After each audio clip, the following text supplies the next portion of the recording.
Welcome to the corner Burschenschaft. Here's your weekly racism. I am your host, Maximilian Adolf Engelbert Hochhöger Obergögel. And we're here to talk about Austria. Woo! Woo! It's Germany's terrible, terrible younger sister. Yeah, so Stepsister. Stepsister. But you're my step Austrian. what's the name of our show called now, Rob? Corner Burschenschaft. Oh god, that's horrible. Yeah, okay, welcome to Corner Burschenschaft. We can't fit that on the sticker. We're just a bunch of guys getting together doing guy stuff. Today we have pickup artists here. You know, maybe you were a little intimidated by the lithe, pulsating sexuality of Sebastian Kurz. I know I was. And you also want to fuck. And so what we're going to do is we're going to run some scenarios, okay? We're going to have a hot Russian woman come in, say she's an heiress, and then just try not to just scream a bunch of illegal stuff. We're going to start easy. All right. All right, let's break into groups. All right. My first move is I will ask her if I can smell her feet. Good. Anyone else? But you're my stuff right there. It's okay. Russia and Europe aren't actually related. All right. I'm just getting nervous. I'm just gonna pull my pants down. All right, before Nick pulls his pants down, I feel like we should take care of our business first. Yeah, What else we got? What else we have to get at? So I've in an attempt to sniff her feet, I have given her my 16-digit bank account number.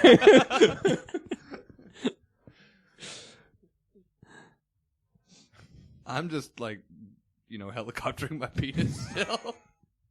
I'm jonesing for those feet, so that's my sort code gone. I'm doing. I assume Kurtz does it at orgies, and I'm standing in the corner, ominously, not saying anything but watching. Yeah. I've handed her my phone and helpfully used my thumb to unlock it. I'm tired and I just sat down. I'm an older, portly gentleman. I can't helicopter my dick like in the olden days. I adjust my Venetian mask. All right, guys, good ideas. And I want to say, always keep in mind, stay high, stay confident, because even if you fuck up entirely, don't worry, your movement can be absorbed by the ostensible center-right party, and everything will keep going great. So stay confident, everybody. I tell her about the maid I murdered.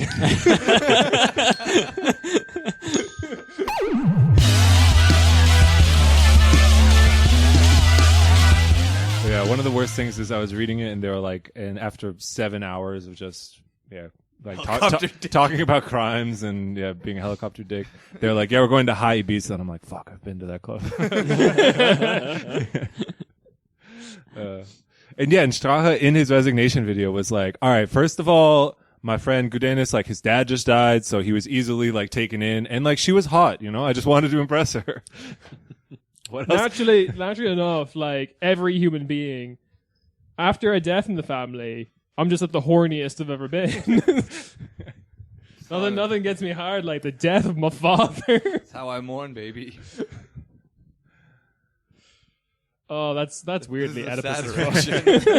erection. Finally, my dad's out of the picture. The kind of sadness that can only be fixed by purchasing me a large media conglomerate. Yes, of course. It is really like some incel ideology, because It's at the heart of all of it, there's just that Chad Orban who you'll never catch up to, no matter how hard you try. Orban just privatizes everything and The Virgin silences FPU. all dissenting voices. Oh, And he's so handsome. The Virgin FPU versus the Chad Fidesz. the FPU says that. They're the ones who just like it's the incels coming up with That's the like memes. ultimate, like they just like go on like the Party conference, and there's just the meme, and they're just like pointing to the bullshit. No, they go within like the right wing forums of all the parties, and they just like put a picture of themselves and like tell me how shitty I look. Yeah, I will get whatever facial Roast altering me. surgery I need. Hey, welcome to your weekly corner, Späti.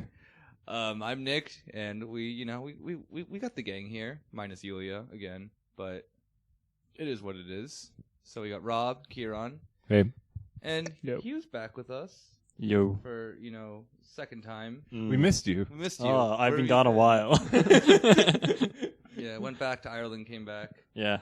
that quick. So yeah, if you haven't been able to tell, we're talking about the dumbest German-speaking country. It is not. Whoa, Germany. hang on. Switzerland is literally founded on Nazi gold. Yeah, but And they if we don't- have our way, we are going to make the German minority in Belgium into Yeah. new Nazis. into the ascended okay, racial fine. We class. got the naughty stepsister of fucking Germany. Then That's more like it. No, because then it actually makes it sound cool. I don't know the like dumb slow cousin of Germany who's kind of responsible for everything bad in Germany. What They're if, the one that's kept in the attic. You know, the mountains. what if Bavaria, but more? I mean, yeah. What if Bavaria, but they have a seat at the UN? Yeah, but first, before we get into all that, we will also talk a little bit about the Danish elections and our big, lovely, wet, slippery boy, Rasmus Paludan. But before that, Sounds hot. Megarika. Woo! Megarika. What has everyone been doing to prepare? I just told you I've been going to Ibiza. I've been talking to Russian heiresses. Giving away all my secrets. I've just been having a good time. Like, Just for the public record, like I invited several Russian heiresses to come kill boars with me. Didn't work. So cross that one off the pickup line list. Yeah, so this is the game in which I will tell everyone here like the industry, 3 facts, and the net worth of one of Europe's richest people, and they have to guess which country they are from. Country's currently off the table because I think that's only fair. That we we need to can- get like a map and like put little pins in it. yeah, right. We have one, but it doesn't have the right country names on it. No. Ottoman Empire's not even on it. Armenia is the size of Turkey. We have covered Georgia and the beautiful albino rapper son. Georgian dream. We did Bulgaria, the skull, and his like monopoly on Thracian architect. Hey, I'm Thracian here. All right, I'm gonna see if you can keep going with all of these. Fuck, who else did we cover? Romania and their like tennis car owning guy who swallowed a champagne glass without bleeding. Damn, I forgot that part. He's just cool. I'm not gonna make fun of him with the. His mustache is also he's also really nice. Is a really nice. I actually like re-googled him the other day just to be like, what did he look like? And I was like, damn, he was cool. He deserves all this money. He does. Yeah, I mean, like, I can't eat a champagne glass. no. If you do that, they just give you $1 billion. And then, of course, the Icelandic like brought industrialized capitalism to the country family, and also was associated with the Nazis. in Yeah, America. strong Austrian energy. I gotta say. Now that I think about it, like descended from Nazis, like they have random business enterprises, whether it's like weapons manufacturing We just kept failing or upwards. or Red Bull. Where Red Bull is a weapon. All right. Net worth. Net worth. 25.2 That's billion. what I'm talking about. Finally. God damn. 25.2 billion. Yeah. Finally, an actual real billionaire. Not just this 1.2. No, like, thank you, Kieran. Nice. Also, I should say, because we're dealing with a big baller, if you figure out who it is, please hold your answer to the end. Okay. All right. Duran looked at me when he said that. All right. All right, 25.2 it's Hugh O'Brien Sr. Shit. All right. Why are they rich? They inherited. They worked hard, kept their head down. They grinded. Yep. Most of all. They work their way up slowly in a large company, Mhm. which is the thing to do to get rich quick. Yes. They went to several pickup trainings at the local Burschenschaft. All the stuff you got to do to get rich. Yeah. Yeah. He inherited his dad's company and revolutionized the product by adding vegetable oil to it. Nice. Go on. Yeah. That's why they're rich. Fact number 1. He never gives newspaper interviews. Journalists are not allowed into any of his factories found all over Europe. Good sign. I know exactly who this is. Yeah, keep Okay. going. Yeah. Refused to accept honorary degrees, and adding, according to one newspaper report from his home country, scrutinize prospective employees from behind a two-way mirror while they're in their interview. Oh, I thought like it was like something sexual. That's all just good OPSEC. I would do all those same things. Journalists, don't talk to them. What else was on that list? I agreed with everything. Vegetable oil makes everything better, especially like heavy industrial products. Vegetable oil, as you know, the experts know this. They call it nature's bulletproof vest. If you just rub it all over yourself, Yeah. you know, anyone who journalists tries to can't take you catch out, anyone who tries to take you out, it just bounces right off. Yeah. Put it on everything. Your car, your house. Everything just slowly cooks in the sun, but you know. All right. Fact number 2. Go on. He said once to have remarked that he was a socialist, adding, "But I do the socialism myself." Cool. Come on to the pod. Again, good OPSEC. Do the socialism yourself. Don't rely on others to do the socialism for you. Keep the circle tight. He's a Blanquiist. He was so socialist that he was chased out of his country by socialist radicalists Yeah, exactly, like Blanqui. Yeah. and was forced to take up residence in one of Europe's many tax havens. Oh, poor baby. What, like Luxembourg or something? Even One though of many. there are many. Even though the threat has cleared and has gone away now, he still lives in the tax haven. And also moved the headquarters of his company to another one of Europe's many tax havens. Cool. Yeah. Fact number 3. He's a devout Catholic.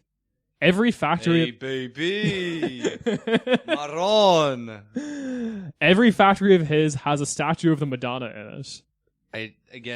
This is too good because I think I'm like 95% sure I know who this is. Okay. He led his empire paternalistically. He did not fight the unions, but he tried to make them redundant with a corporate social policy. Strikes are rare within his factories. However, when one has happened, his company has employed using the judicial system to apply fines to the workers that amount to about €1,000 per hour per worker of delayed production caused by the strike. And that's all the information about this guy here. Because again, he didn't give any newspaper reviews. This was hard to get. Yeah. His Wikipedia page, if I'm not mistaken, is like 2 sentences. Interesting. All right, so I'm going to get Nick to go last here, but Okay. Hugh, you get first go here. So I can just guess the country. Yes. I'm just gonna guess. Oh, he got chased out of his country. Yeah. Let's go with Germany. All right. Germany's on the table. Rob. So it's some kind of food, right? Mm-hmm. I'm trying to think of rich food people. The only one I can think of is The currywurst king of Berlin. the The tiny man from the Heinz Beans. Heinz Beans guys. yeah. So I'm going with the The Pillsbury Doughboy. Mr. Peanut, in the fucking nut dynasty. He's bourgeois as fuck. Yeah, he would not tolerate those striking workers. He would have murdered all Mr. of them. Mr. Peanut would bring in the Pinkertons. So I'll go with Italy, I guess, because they got Ferrero. Is that? Yeah, Italy. It's Michele Ferrero. Yes, you were both correct. Woo! Yeah. Michele Ferrero. 25.2 billion. He was forced out by the socialist radicals during the 70s to live in Monaco, and then moved after a while of living there. Moved his company's headquarters to Luxembourg because he just loves tax havens. He's a ridiculous man that doesn't let anyone into his factories and doesn't allow anyone to speak about what happens into his factories, even though they're all over this fucking continent. And also this fact I love. So what was Nutella made of them before it had vegetable oil in it? Was it just cocoa powder and crushed hazelnuts, basically? Yeah. There's an Italian name for what it's called, but it's a delicacy from the Piedmont region, which he's from. Oh, okay. And just by adding the vegetable oil, I think he just made it stupidly cheap. And probably last longer as well. Yeah. I was about to say that probably, too. For every 100 hazelnuts grown on the earth, 15 end up in one of his products. Cool. Yeah, and he owns a shit bunch of other chocolate companies in the world. However, I'm going to say though that Italy is not off the table for the Margherita competition because he's dead, He's still credited as the like richest person in Italy because he just gave all his money to his family. Son, yeah, or whatever. No, it's in like a weird trust thing or whatever. Yeah, Spread across Right. like his one surviving son and his It's wife. the same thing with the ID family. So it makes it weird for Germany because they're the richest, but it's like shared between 6 people. Nice. So Italy will be back in play later Okay, cool. with the living richest person. I think that in addition, the other ingredients in Nutella are like it's like the jungle situation where workers are just falling in the Nutella vat and they're like, stir that up, why not? A little chocolatey, and then There's that's no why no one's journalists allowed in. So if any journalist actually got in and like reported on the terrible working They were conditions, pushed into the vat. it would be like the jungle where it's like this love letter to socialism and why it's needed. Everyone's like, that's gross. There's people in my food, like, and that's all they get out of it. So yeah, Michele Ferrero. You know how bad this is for my health? How much I've been eating Nutella and there's actually people in my Nutella? That's bad for me. Oh god. So there you go. There's one of your. Finally, I did one of the Western European big ballers with their 25.2 billion. Yeah. Yeah. And we got it too Proud of quickly, that. so I'm disappointed. Yeah. Not the problem And when they're too rich. To be fair, like I feel good. I feel happy that I got it. Yeah. That I knew who the person was, but at the same time, like I still feel empty. All right. Yeah. Fucking Denmark had an election, and it's a weird one. I think everyone's. So the main one is like there's a left block and there's a right block, a red block and a blue block, and the red block came out on top. Go on. What? Like a Dr. Seuss. Yeah, I know, right? Red block, blue block, left block, right block. First thing I want to say, Kieran, you were being a little rude. All right, Yeah. all elections are beautiful and perfect. They're all our children. I love all elections, no matter where they are, no matter what the outcome is. They're all beautiful. Okay, Okay. so Take that back. so yeah, Going to the Dr. check Seuss. yourself. Okay, going to the Dr. Seuss like children's book thing again as well is like in Danish politics you have to pick like a single letter for your party to represent be represented. X. No, it's literally that. Like the X is gonna give it to you. the social dems are just By called give it to you, A. I mean an ethno-national state. But some of them are like picking letters because they look cool. So like the red green list, who are the good guys that we like absolute pimps. They just have like the O with the cross through it that's in Danish language. I think it's only because it looks cool. Yeah, I choice. think that is it. I don't think there's any other reason. Yeah. I think most of the letters are, except for like the ones that are the first, like Venstre, the like ALDA member, but they're actually just like the Conservative Party. There, they picked the V because their party begins with V. No, Yeah. I don't think anyone else has done that. Well, like alternative use the A with the Yeah, if the ring thing- above it. Yeah. Even though- Oh. Yeah, but that's not what alternative starts with in Danish. Yeah, it just starts with the regular A. Yeah. But A is already taken by the Social Democrats. For some reason. Can I get A? Hey, Social Democrats. Hey. So, yeah, the Social Democrats got the most seats, but they didn't really do that much. Like they But got. Denmark has those weird racist social democrats, don't Yes, they do. Where they're like, you had like a decent list of all the shit they'd done, like seizing jewelry from refugees to pay for their like care. Putting Literal Nazi. yeah, shit. yeah. But this is to pay. They're like, no, we're gonna keep we're not gonna like imprison them or anything, but we are gonna take their jewelry in order to pay for their healthcare. But the healthcare will be top notch. The idea of putting them on like a processing island in the middle of the Baltic Ocean to like Yeah, Literal Nazi shit again. Yeah. that island was Let's see if we can get Nazi bingo here. All right, I got 2 already. that island was formerly used for like disease control or something. So I mean, we're not using it now. We may as well put some refugees. due on to it. the top-notch healthcare that we fund with refugee jewelry. so true. Being really concerned about disease control was the free space on the Nazi bingo, so everyone already checked that one off. Everyone has that. Yeah. Yeah. Yeah, so I think the like narrative that's being kind of pushed is like, oh, the center left got racist and that's why they did well, but like they didn't do well. They like held their current number of seats, But they gained They gained seat. one seat. They gained one seat. They lost like 0.4% of the vote that they had Yeah. compared to the last time. Yeah. Like a shit ton of people who voted for them last time moved to other parties. They just gained like a similar amount back. And If you look at that polling that asks people, oh, who did you vote for last time, who did you vote for this time, they retained like 75% of their previous voters. So it's Yeah. not like they got loads of new people. It's that most of the people who voted with them previously just did again. Yeah. Whereas like other parties did actually make actual gains. So Yeah, and it's like the whole thing seems to be that a lot of the people who didn't vote for them this time was because of their racist policies, and they went to parties that were like a little bit better on it, although their economics were probably worse. Yeah. Yeah. But the better headline is I the mean, racist like, lost seats. there's not many things worse than funding social programs through stolen jewelry. I mean, you're already pretty fucking low with that. Yeah. You could fund tax cuts with stolen jewelry, just saying. The other thing to take away from this is the Danish People's Party, which is like the fucking actual racist party. Yeah. That like no one wanted to work with. They have been continuously dropping percentage in the polls since the beginning of the year, and they fucking lost half of their seats. More than half their seats. From 37 to 16. Yep. About 20% of their former vote went to other like blue bloc parties. And they also voted for like parties like Stramkurs, which didn't getting in, but we'll get to Stramkurs in a bit. In terms of other like right wing shit, we got the new right or Neo Borgelia. Mm-hmm. They started because the Danish People's Party wasn't racist enough. I love when that happens. Yeah, that's great. They got 4 seats. They they want to deport all foreigners who, quotations, don't contribute to the welfare of Danish society. And then the other thing they want to do is eliminate corporation tax. Like, just completely.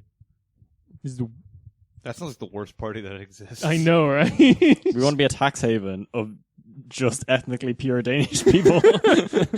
So move your corporations here, but keep your people out. Yeah. I can I can just imagine it right now, just like FT or like The Economist having just like a very sober analysis about how this party is like the future of Europe. Yeah.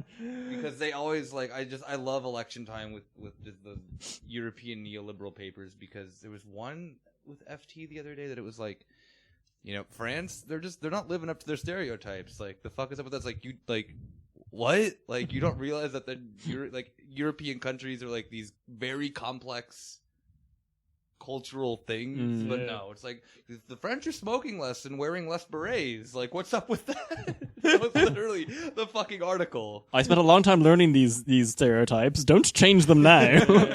I'm not relearning them. Black and white horizontal striped t-shirt stocks are down in France. What's going on? Yeah, we'll just go to this fucking what was this party called? This is this is the new right. The new right. Okay, Yeah. yeah. Just like The Economist being like, yeah, like they're a little kooky, but their tax plan is top notch.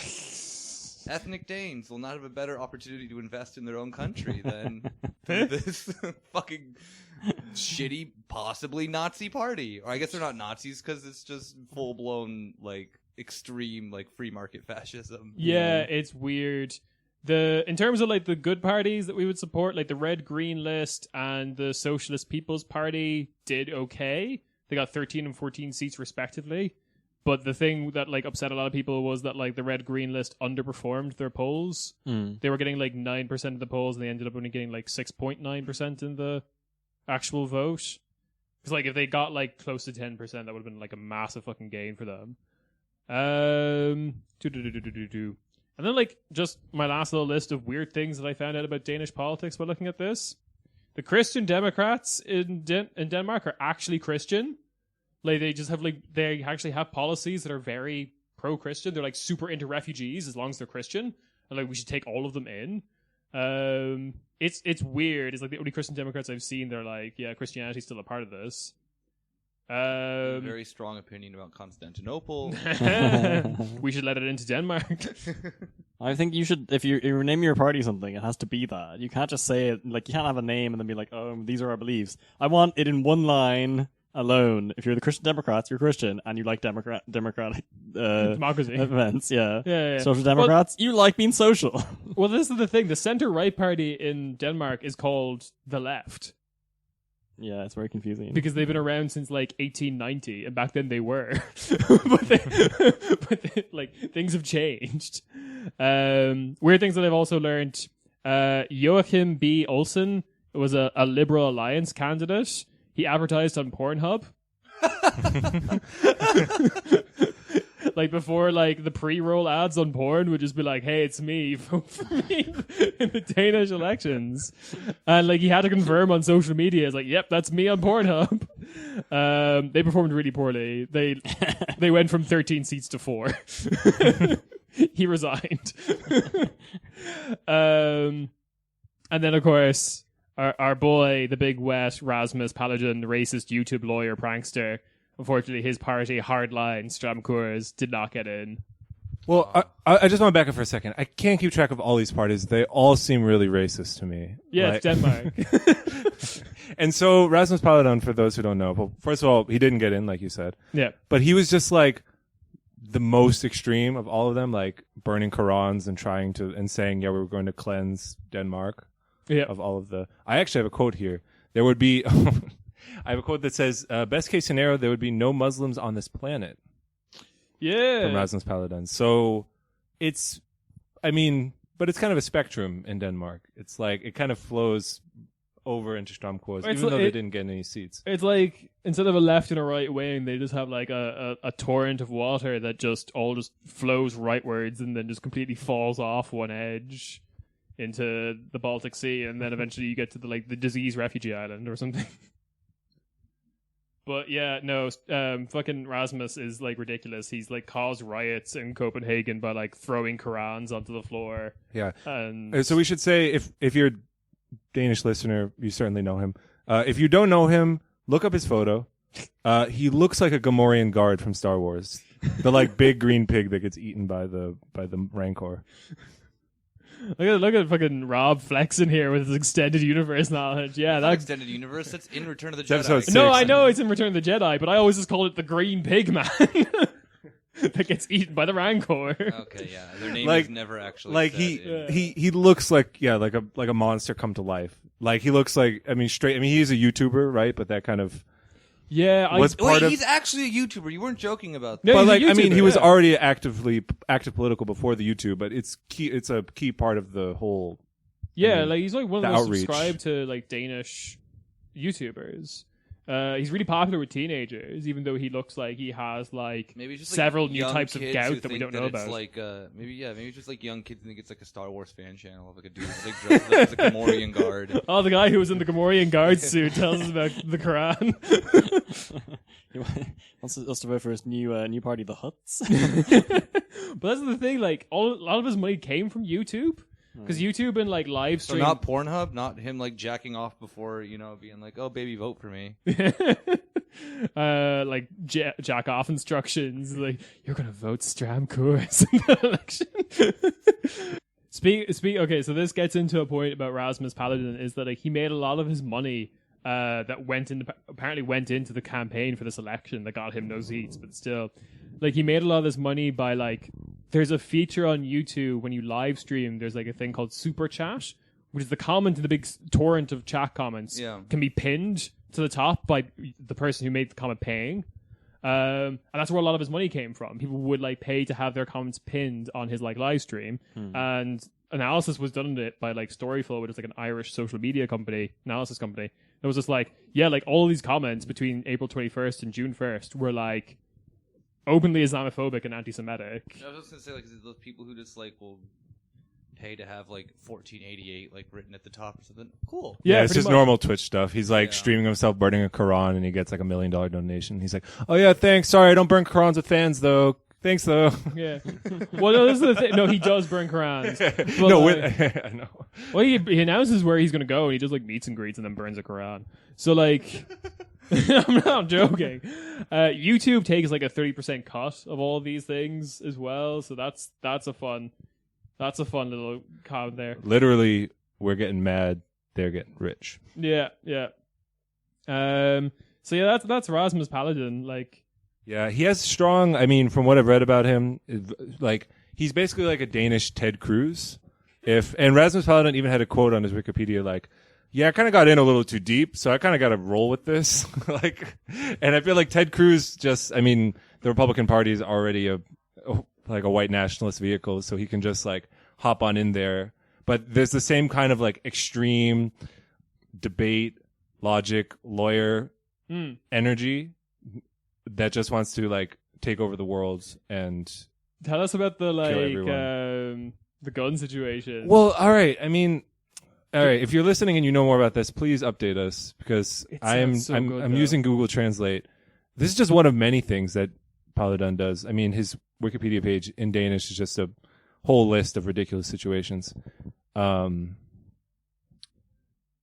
He refers to the Quran as Homo Islam. That's cool. Sick burn. He's using it in the sense that like it is that there's only one Islam. He was a member of. He was a member of. Oh, he was a member of this left. What's it called? Venstre party. Venstre. Yeah. Yeah, they're not. Yeah, it's called the left, but they're the center right party of. And he was a member of the New Citizens. What's it called? Oh, that's the new Reich. Yeah. Neuberg. Like I said, can't keep track of all those. And he was kicked out of the left new and the right. the new right party because there was some speech where he's like, "We're going to like the sewers are going to run red with foreign blood where it belongs," and it's like, all right, He followed Ian like the civil, Powell like the in reckoning, Paris. the civil war is coming.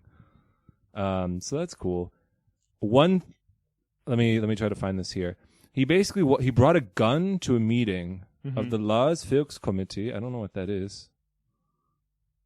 But he basically brought a gun A place to presumably prove where a gun point. isn't available. It shouldn't be.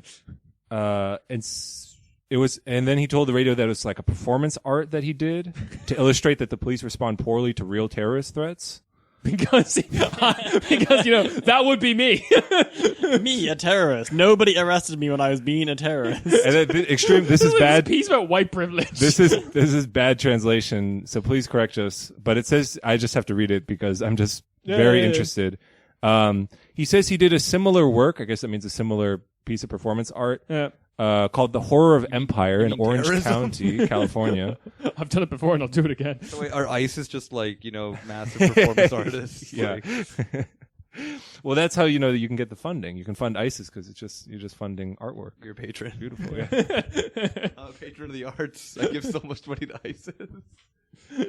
It's this young cash-strapped startup in the Middle East. What's that like Kickstarter thing, but it's for like companies trying to be started in the third world, the global south. It's like that, but you still end up giving it to ISIS. Imagine the fucking like ISIS like Patreon video. Or You know, we You know our work. Super custom. Super custom. Oh, it's dumb. I get my coffee from the Zapatistas. They get their art from ISIS. the Horseshoe patron, theory. the patron economy is just beautiful. It works for the whole world. But the thing that I particularly loved about this like gun story was like supposedly to get away with it, he quotes an article from the Vienna Convention Yeah, so he demands under Article 36 of the Vienna Convention to speak with the Danish consul. And he also refers to the Fifth Amendment of the U.S. Constitution. in Denmark. I don't know if that was in Denmark or maybe Orange County. Really unclear. But Denmark. The if you Orange know more County about the of Europe. situation, please contact us. The energy of someone who fucking quotes to get out of their like weird gun performance art, quotes the Vienna Convention. or quotes the constitution of a country that he is not in. Yeah. Like I said, he's a debate kid I see why gone teenagers wild. love him. Like. Yeah, he's like, you know, when all the like the actual Nazis online and the alt right are like calling Ben Shapiro a cuck. Yeah. They like want Ben Shapiro to turn into Rasmus Paludan and be It's like, like, all right, I'm a debate kid who's now just wants to murder everyone. I'm a debate kid with a gun.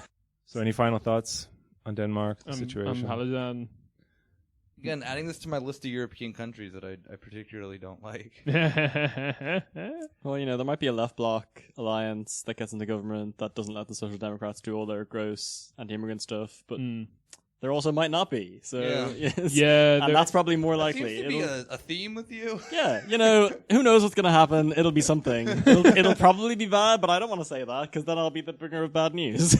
Yeah, so like the whole thing with like Danish politics is they have the pre kind of like informal coalitions of left bloc and right bloc. Yeah. But they can just break those, and I think the Social Democrats are talking about doing like a GroKo situation with Venstre, the center right party, which would So like extra racist. it would just be Yeah. garbage, which is Yeah. hot garbage. But like presumably, if they did the left block, it could be like a Portugal situation. I remember Denmark to me just sounds like a country that when I was in Prague one time and I was in a hostel sitting there was European a guy, expert here. no like so this is Denmark this is, sounds like Prague. no like let me finish like Okay. that mentality sounds like this guy who was at the bar complaining to the bartender who was like British or something like that, like because everyone in a hostel who is there is who works there is obviously not from the country normally.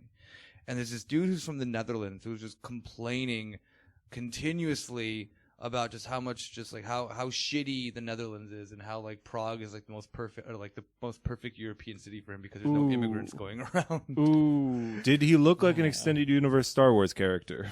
No, he had like just really normal Aryan energy. Like, So he was a Jedi. But like, but yeah. that to me, like, but that's the because the guy thinks he's like big and worldly, and he's like, oh, I live like in a different city, but in reality, he's just like an absolutely insane fucking maniac, Yeah. just complaining in a different country about immigrants in a country that then he doesn't even live in anymore, while he's being an immigrant in a country. Like, he lived in Prague. Yeah. He Yeah. just went to this bar. He's like, oh, I love meeting international people, but I can't fucking stand brown people in my own country. yeah, Paladin does have like the unhinged guy that you were forced to share a room with in a hostel kind of Yeah. vibe, Oh. including like being incredibly pasty and European, and then just covered in a thin layer of sweat, which is not meant to be in this climate. And the hats, the fedoras, all. Yeah. Oh, and please look up his photo if you haven't seen it. It's mostly fedoras. We'll probably come back to Denmark at another time and revisit this guy, but fucking Christ. Just imagining that little squeal he gives out when the Rancor bites him. Look, I know we're That's how you translate "re" into Danish. Look, that we squeal. understand, like, on the left, there's a lot of different theories about electoralism. Maybe you'll want to vote for the best of the lesser of two evils. Maybe you'll purely stick with, like, the red-green list. Maybe you'll, like, abstain from voting altogether. But here I am, Kieran. I am advocating for Rancor list to stop Stramcours. I'm just saying, in the Star Wars Bounty Hunter game, you could run around killing those guys You as could. much as you Oh, want. really? Yeah. So if you're Danish and you were upset by him, just We have to saying. get this video game banned immediately. That's hate speech. But that seems like a weird, like, the Donkey Kong meme against Graham Linehan. It starts becoming, like, screenshots from that video game just sent to his Twitter account. It's like the dumb milkshake tweets. First Donkey Kong, now Jedi Bounty Hunter. What's next? Fortnite? Are they gonna yeet us out of our homeland? The answer is yes.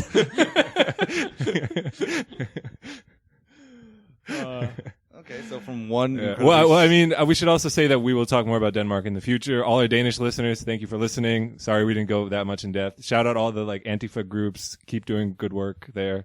Yeah, we'll be back. Yeah. But we have other crazy countries to deal with today. Stupid countries. It's like Germany is shit and just like sends out vibes of shit to all their neighbors. Well, it's like each planet has a moon.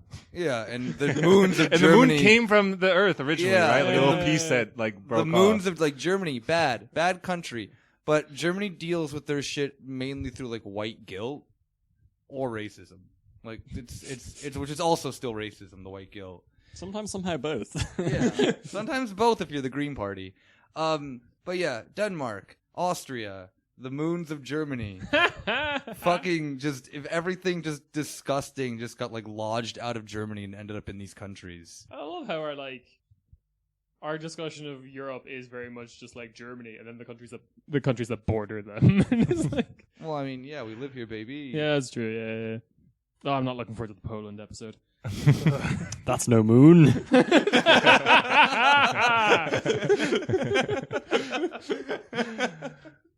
All right, should we get started on this? Yeah. Yeah. So today we are going to talk about you. If you're living in Europe, you've probably heard of this. That there's something with There's a Ibiza. country, first off, called Austria. That there's a country called Ibiza. Austria. That there's a country called Ibiza, It's a state of mind called Ibiza. and that some stuff's going on. So we're gonna break it down. We're gonna break down the video. As we've already hinted at, we're going to give you some tips how to pick up Russian heiresses and make deals. And then we're gonna go through give a little context to this, what's going on with the government in Austria, a little bit of the history that we can dive into. And then most importantly, what does this mean for liberal democracy in Europe? Everything and nothing at the same time. I actually, that about sums it up. So. And how did Done. Episode over. Bye. Small shifts in polling averages. Yes. Moderate shifts. Delectable. So first thing we should say is this was a joint revelation from Der Spiegel and the Süddeutsche Zeitung, two magazines, or a magazine and a newspaper here in Germany. And it was a big breaking news. I mean, Süddeutsche Zeitung also did a lot with the Panama Papers and things like that, the Paradise Papers, and the same, at least some of the same journalists. So it was definitely framed in this mold. And it actually did take down the Austrian government as they dissolved. I mean, this happened, 3 weeks ago now? And the government dissolved 2 weeks ago. Maybe that doesn't mean all that much, as we're going to talk about a little later, because Sebastian Kurz's party actually went up in the polls. But one thing first, we have to deal with the important things first. And the most important thing is that Hans Christian Strache looks fucking good in this video. He's wearing a tank top, looking a little sweaty, just like smoking cigarettes after cigarettes. Just the most pounding 'em. stereotypical. It's like shitty hostel vibe again. Yeah, just the most stereotypical caricature of a German. It's like a shitty hostel, except, and they say here in the report, they paid it was like 3,000 euros for 3 nights at the villa, and they have Maybachs outside and stuff. Beamer, Benz, and Bentley, baby. So yeah, so in the video, there's the head of the FPÖ, the far right party in Austria, which is in a coalition with the ÖVP, which is the center right party in Austria, headed by Sebastian Kurz, the young little, racist snack, who's running Austria, who just, the German media, they just fall over themselves. Like, literally, I found something, back in 2014 when Kurz was coming to Germany and he was coming on the scene, there are literally German newspapers that are like, is this the new Metternich? And stuff like that. Like, they were just falling over themselves to talk about how he's just so young and youthful and just energetic, and this is the kind of leader we need. I was thinking about racist snacks still and realized that is a big problem in Germany, actually. Would you like some crisps? It's Orientalish flavor. I don't know, what is it? I don't. Dickmans. Yeah, exactly. Yeah, it used to be just called the N-word. Oh, cool. Yeah. Fantastic. There was some decent reporting when he first came to Germany that I remember quite a bit. There's a left-wing paper that I forgot the name of that just took all the very right-wing titles about immigrants, oh, look who they're letting into the country, and it was just pictures of Sebastian Kurz in Germany. Yeah, and we're not just gonna be distracted by just a normal looking 32-year-old, someone who looks like my grandson but wearing a nice suit. He's done so well in his life. So he's done. good. I'm so you proud know, of him. You haven't done that well, but your cousin Sebastian, he's Chancellor of Germany, and you never write. But sadly, Sebastian Kurz is not in this video. They talk about him and talk about his orgies. Fuck yeah. And a bunch of all the cool stuff. All right, Hans Christian Strache, as we talked about, leader of the FPÖ, looking good in the video, just in a sweat and in a tank top, and a messy bitch. There's just so much gossip in this video. I know, it's so good. I really want to know why, what's his name again? What's his last name? Strache, yeah. I really want to know how Strache knows about the orgies. Because is it a jealousy thing that he wasn't invited? Yeah, what a weird way to try and discredit Kurtz. Just be like, my political opponent, he fucks. We must tell everyone. Everyone must know he's a weird guy. Yeah. No, it's literally my political opponent, he has sex. Isn't that fucking weird? Don't you agree with me, hot Russian girl? Yeah. If it's not, it'd be fucking crazy if we had sex. It's a joke. Yeah. No, if it's not clear by now, they are a strong incel party. But they're in the Austrian government, so we got to know about them. So in the video, and apparently, in addition to smoking a lot of cigarettes, Strache just pounds Red Bulls. And he calls himself the Red Bull brother. Nice. Because Red Bull is actually one Does of Red the. Bull mix good with cocaine? I don't know. Oh, okay. We call that the real Wiener Schnitzel. Pour a little cocaine in your Red Bull. Although when you Shut up. when you combine cocaine and Red Bull, it's the Anschluss. Thank you. That was better. Yay! Much better. But Red Bull was one of the companies because it's based in Austria. Yeah. That he just told this like a purported Russian heiress like, yeah, you should contact them. Like we're all buddies here. So yeah, we should get into the actual video. So it's Strache, this guy Gudenus, who was or he's probably resigned by now, the vice mayor of Vienna. So also a pretty big position. And Strache is the head of the FPU. And the vice chancellor of Austria considers Gudenus to be kind of his protege, his right-hand man. Right. So those two were there, the Gudenus' wife, and then a woman who claimed to be the niece of a Russian billionaire, Igor Makarov, a Russian oligarch close to Vladimir Putin. That's not a real person. That's the villain from like Call of Duty Modern Warfare. And very, very sneaky, she said that she also had a Latvian passport. Ooh. So she can operate in the EU. And they were like, What a dirty, dirty girl. good enough for me. They were like, and as Süddeutsche, which is, like, I guess we'll get into it now. They wrote up this whole, like, takedown of this whole video of them just saying a bunch of dumb stuff like, yeah, you want to buy this newspaper? Like, that'd be great if you could do that. We'll give you anything you want, literally. Like, if you help us, we'll just, you want to buy that? Want to buy this? Like, we'll sell it all to you. But You know what I could really go for right now? It's like a fistful of cocaine. No, a nice cold Red Bull. Corner Späti brought to you by Red Bull. My Red Bull.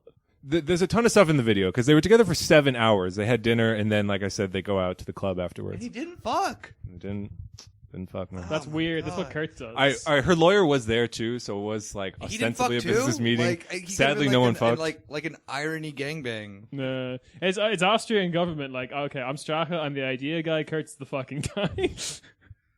Oh God. But the kind of the centerpiece of the whole video, at least what a lot of people are pointing out, is this like a sensible quid pro quo, and also the business reason for the meeting was that the purported heiress, who is obviously a plant, said that she would buy the Krone Zeitung, and in exchange, if she bought that and gave the FPU positive coverage, then the FPU would kind of give her whatever, sell. They talked about selling off the public broadcaster in Austria and then a bunch of other different companies too. Right. Just kind of anything was available. And there was a real like coked up like, what about this? This available too. Why not that? I know this guy. What And if we started a restaurant together? there are a lot of different things we have to like get at here. One thing that maybe the papers are overestimating is that like Strache is some mastermind who actually can pull all these connections off rather than just some like dude who's like, yeah, I know him too. I know that billionaire also. I know so many billionaires. What are you He's talking about? He's got jizzed up energy. He's just As he said in the video, unstoppable. he's like, I just wanted to impress her. But yeah, let's stick with the Krone Zeitung to start. And wait, throughout the entire time of the video, he like knows that it's being recorded, and he's like, "This is a bad idea. I'm still gonna fucking do it." Yeah, he says at one point like, "This is a trap," and the guy's like, "No, it's not." And then he's like, "All right." The guy, his right hand man, his protege, who's the younger guy. It's like, yeah, his like student, his protege is just like, this is a trap. No, it's not. The student has become the master. Does another line. Slams the Red Bull. So yeah, the Krone Zeitung, we should say, is basically like Bild in Austria, but more racist. but it's an extremely A lot of things in racist. Austria. I mean, all right, this is another thing we have to get at. Like Are 25. you logging for Der Stürmer, but you just can't get it in Germany? Like 25% of people in Austria apparently read it, which is a Too very many. large number. And it's just like a racist tabloid like many countries have. One of the things that's funny, sad to me is that maybe it's not so political like explicitly political. So like, yeah, if they did say like just vote for the FPU, please vote for the FPU, then the Please FPU's clap. numbers will go up. But like to say that like, yeah, finally like we can start implementing the FPU agenda once we buy the Krone Zeitung. It's like the whole paper is just a bunch of racist drivel. So like it's already achieving their platform. Like what it's I mean, fine. what, do they, like, you don't write- need to. Do they just like write the title in like just like runes then? Like I don't know how much further Well, it's funny. right-wing All right. that fucking paper can get. So in Der Spiegel, they say, and I'm quoting now, with the newspaper, Strache said that she, the alleged Russian heiress, would be in league with the 10 most powerful people in Austria. There were still outliers on the Krone Zeitung editorial staff, Strache said, 3-4 people who needed to be shown the door. But he added that we'll quickly bring in 5 new ones. Are things really that simple? Journalists are the biggest whores on the planet, he said. I mean, yes. The young woman asked what the investment would bring her personally. You would have a weapon in your hand that allows you to do whatever you want in Austria, Strache answered. Anyone who owns the Krone, he said, is not only an opinion leader, but has a monopoly on power that allows him to open up other business paths. Cool. Yeah.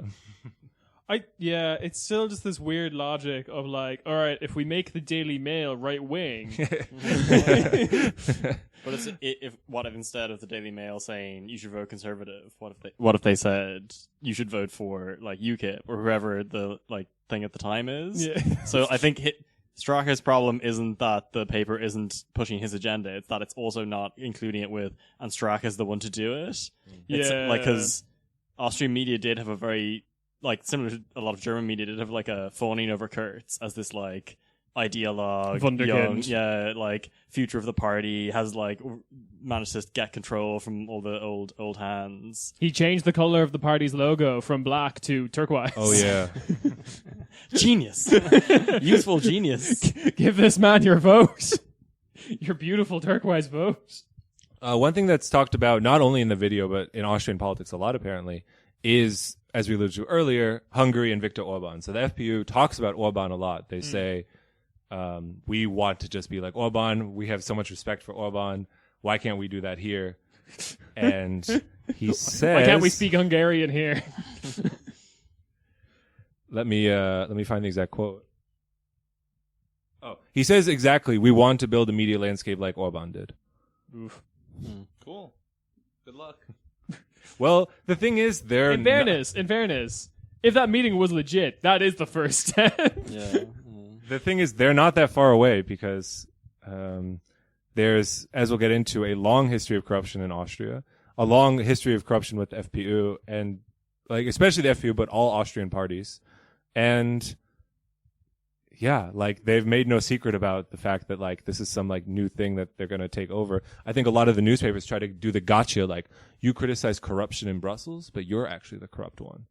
And it's like, I don't think that that's some big revelatory point that's going to change everyone's minds. They just, yeah, it's a death cult. Cult. Death cult. Death cult.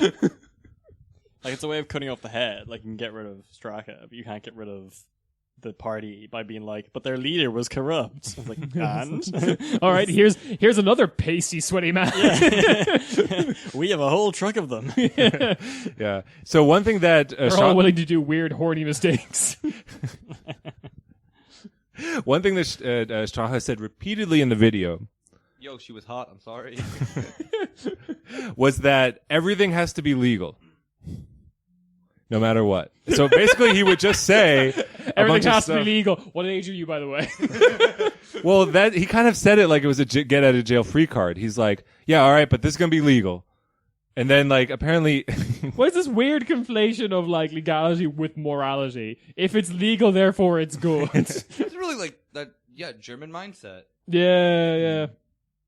God damn it. Austria, be more different. all right, let me read some quotes from Strache to make this point. He kept coming back to the principle of honesty, and his repeated avowals on the subject that evening in Ibiza began to sound like an incantation. This is sacred to me. I don't do anything illegal, he said multiple times, perched between Red Bull drinks and ashtrays on the sofa. This is who I am, and it's my strength. He said he always rejected attempts at bribery because I don't need that shit, and said he wants to get up in the morning and say, I'm clean.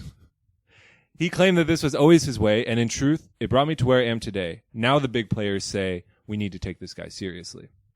Wait, is this him? Like Talking about himself? This is him talking about himself in the video. is he a rapper doing an Instagram live video? Like, what is this?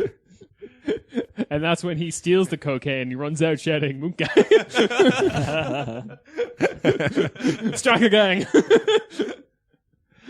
But then it just goes. I mean, throughout there's a lot of back and forth between Shawhouse saying like, no, we're not, or like he'll appear very like reluctant by some claim like we can't do that, and then a second later he's like, all right, cool, but then like you could buy this industry that's definitely ripe to do. And then there's one company, Strabag.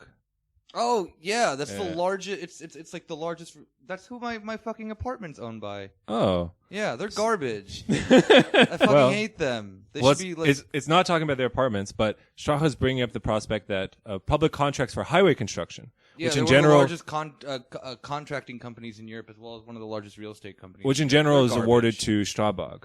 Another thing Strauch said, I'm not sure if he said this before or after his Instagram live talk, but he did say it. When the conversation shifted to highway and road construction, the FPÖ chief perked up. Quote, "The first thing that I can promise from a government involvement is that Hasselsteiner will not get any more contracts," Strache said, referring to Hans-Peter Hasselsteiner, an Austrian industrialist and philanthropist, who is the current chairman of Strabag, Austria's largest construction company. In 2018, Strabag had more than 15 billion euros in revenue. To this day, Hasselsteiner and his family hold more than a quarter of company shares. I really like the idea of just like, as soon as we moved on to the topic of highway construction, a member of the FPU perked up and was like, "Oh, yeah, I love building roads. I love autobahns and whoever builds them." Autobahns, great ideas. Love and so them. apparently, maybe this is part of the reason, or I don't know, but Hasselsteiner supports NEOS, the liberal party. Center, yeah. The small centrist party, which has gotten some gains since the Ibiza video I has think come we'll get out. into this, but the like whole collapse of the government and center left, or like the fucking snap election stuff happening. But I think Kurtz's gamble is that he wants to work with NEOS more than he wants to work with FPU. That's like his game plan at the moment, I think. And that's, I'm sure, would be cheered as a huge victory for Austria. Yeah, from the international community. Just another quote to drive the point home here. If she were to decisively help the FPU before the election, quote, this is from Strache, then it wouldn't even be up for debate. Excuse me. Tell her she should found a company like Strabag, and all public tenders that Strabag now receives would then be hers. So that's basically, and there's a bunch of different shit going on. That is very Russian energy. He talks about how the Red Bull company, they want to sell off the Austria's public broadcaster to the Red Bull company, and there's a bunch of different shit like that. Nothing but the X Games. Sure, Sebastian Kurz has been chancellor for a handful of years now, but how will he handle at the soapbox derby? Sebastian Kurz goes down the mega ramp. Tonight's extreme presidential debate. Strache will fucking bass jump from the upper atmosphere into the chancellor's seat. They also talked about the Russian woman just making donations directly to the FPU party, and they talked about all the different billionaires who give them money. I think they didn't name names. When Strache did name names, it was just to talk about his friends. So I don't know if that's actually true, or he's just trying to He wants be to make cool. people think that he has friends. Yeah. Do we know, like, did Süddeutsche Zeitung send this woman, or like is this an independent this is mystery interesting. thing? So one thing I've kind of buried the lead on is that this video is from 2 years ago, 2017. Yeah. And the upcoming election that they talk about is the 2017 election that put Kurz in power and put the FPU in power. Yeah. Well, so before 2017, it was the Grand Coalition between the center-left and center-right parties. And then it was after 2017 that you had the FPU join as the smaller member in the coalition, and then Kurz was the chancellor. So it's all leading up to that, and it's only come out now, 2 years later, and it came out right before the EU parliamentary elections. Yeah, it was like the same week. Basically. So both of the newspapers say, or both of the articles say that we didn't pay anything for this, and it was given to us, and some people say the editors knew somebody. And now there's a lot of information going around about who exactly did it. The Strache blame the Jews, of course. Clever.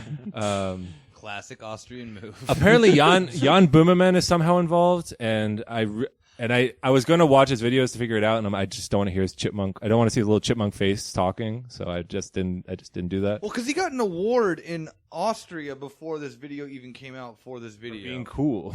no, for this video, like he mentioned. No, it may not have been for this video, but he mentions this video like 2 or 3 months before it even comes out.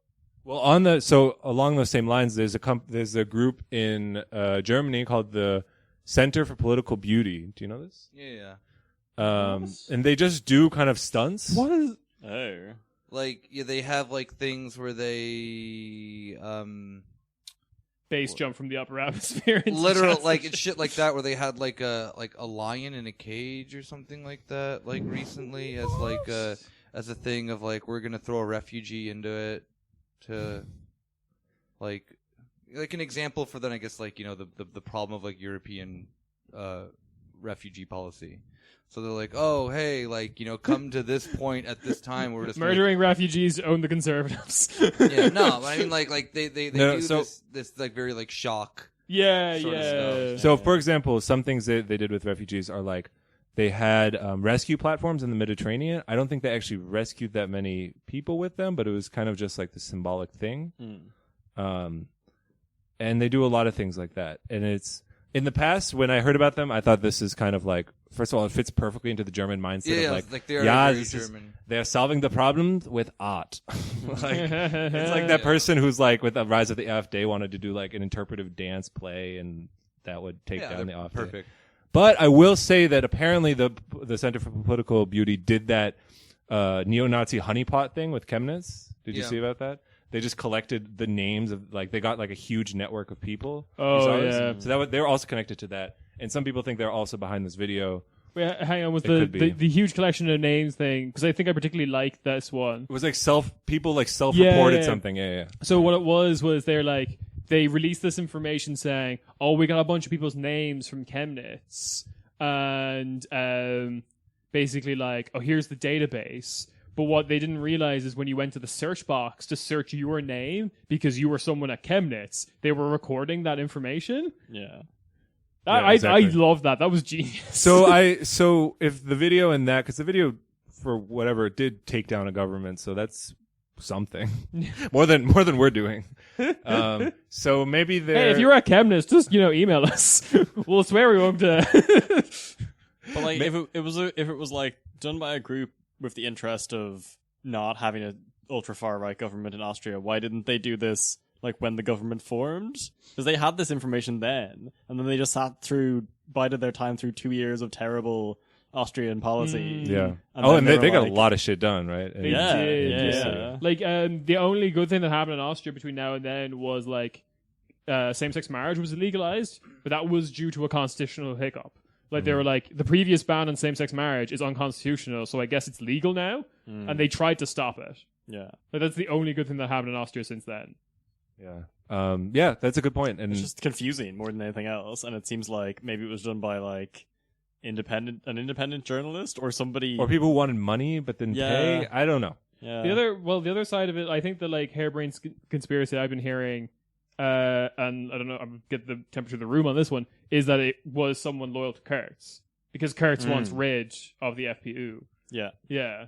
I think that makes like as much sense as anything else Yeah, 'cause because if it was something like the whatever the Center for Political Beauty or whatever. I can find the evidence for That that. scares me, that name. Yeah, it would make no sense that they would just be sitting on that for over 2 years and then just like shit, just like falling from the ceiling for what's been happening with the Austrian government. Because like, I don't know if we're gonna get into this, but I have a fucking like laundry list of all the garbage shit they've done. Should I do that now or is that later? Yeah, I just want to say to the creation of the video, they had suspicious behavior on Twitter, the group being the first to follow a new account that was the first to tweet about the initial publication of the video's content. That's all I got. Okay. But maybe it was already known in backdoors with Boomerman and stuff. or they obtained the video and spread it around or something, but the True. original perpetrator True. could have been. Or that. Either way, All right, what's Bunch your of messy bitches. what's your list? There's like the list of like garbage things that the FPO. Oh yeah. Let's transition. So we kind of introduced the video. Yeah. The government collapse. Yeah. So that was also a little surprising to me because it's like, really, like, you can get away with a bunch of shit. You're just gonna resign like out of nowhere, because maybe that's just me because my president is Trump. But it's like, if you just never apologize, you can get away with a lot of shit. I don't know. I'm not gonna. That's still a conversation to like plan in Austria. But I will say that it's not the first time the FPU is like, all right, let's dissolve, regroup, and we'll be bigger than ever in a few years. So it's, I don't know. Yeah, it's a weird one because like, wasn't it that basically it fell apart because Kurz was going to fire him if he didn't quit. Basically, it was the yeah, and then he was asking for resignations from a bunch of the other ministers. Effectively, Exactly. So the exact steps were he wanted to fire this one minister who's pretty controversial, and then the FPU said if you fire him, you have to fire all of us. And he was like, "That's fine." Exactly. And there was already rumblings. For example, of this was just a couple weeks ago, but 2 or 3 months ago, there was the bombshell that the Christchurch shooter had donated money to the far right identitarian movement in Austria, and that connection, like, and then I even saw something online that maybe the government will dissolve because of that. So it was already something that was being explored. I'm sure Quotes would love it to consolidate power. But yeah, that's what's happened. The whole situation with that is that like this is just about Kurz consolidating power because he is up in the polls. The scandal hasn't affected him because I guess the general public, or at least like the base of his party, feels like he's reacted appropriately by like getting rid but of I it. wonder what contributed to drawing this like hard line between the right wing and the responsible center right adults in the Sebastian room. Kurz. That these are completely different. I They don't have the still, same agenda at all. I still don't actually like fully understand why he stepped down from this whole scenario. Because Shaha? no, Sebastian Kurz. No, he was kicked out basically. So he called for snap elections because the coalition broke. Okay. The coalition broke, and then they all So then he lost a vote of no confidence. Yeah, That also the okay, FPU yeah, voted sorry. for. Yeah. yeah. So the vote of no confidence happened because the traditional opposition voted for no confidence, but then his like aggrieved former coalition partners also voted in the no confidence thing. So that made a majority of no confidence. Okay. Yeah. All right. So yeah, he's technically not going to be but this is like really, really meaningless because he's not going to be caretaker chancellor, like from the in between time of now and when the elections happen in September. Yeah, in September. But he's already been stated that he's the like Spitzenkandidat for his party for the election, and he's up in the polls. He's just going to be the chancellor again, like in 3 months' time. You know, when you fall off that horse, Just get back up. Get back up. So you can pass more fucking laws to like ban Muslim teachers. Yeah, so the first thing I should say is that apparently this guy's claimed credit, this Austrian lawyer, Mirfakai, Van Warsaw. And he said in a press release that he commissioned the video. I guess that's true. And that the Kronen Zeitung themselves said that he sold the video for 600,000 euros. Oh, no, 600,000 in Krugerrand coins. What the fuck is that? Is this some libertarian shit? Kurtz coin. It's a South. Of course it is. It's a South African coin. What the fuck? Oh. 600,000 euros worth of South African coins to Wait, an how organ. do to an- racists only accept like apartheid money? They're like, sorry, we don't take credit cards.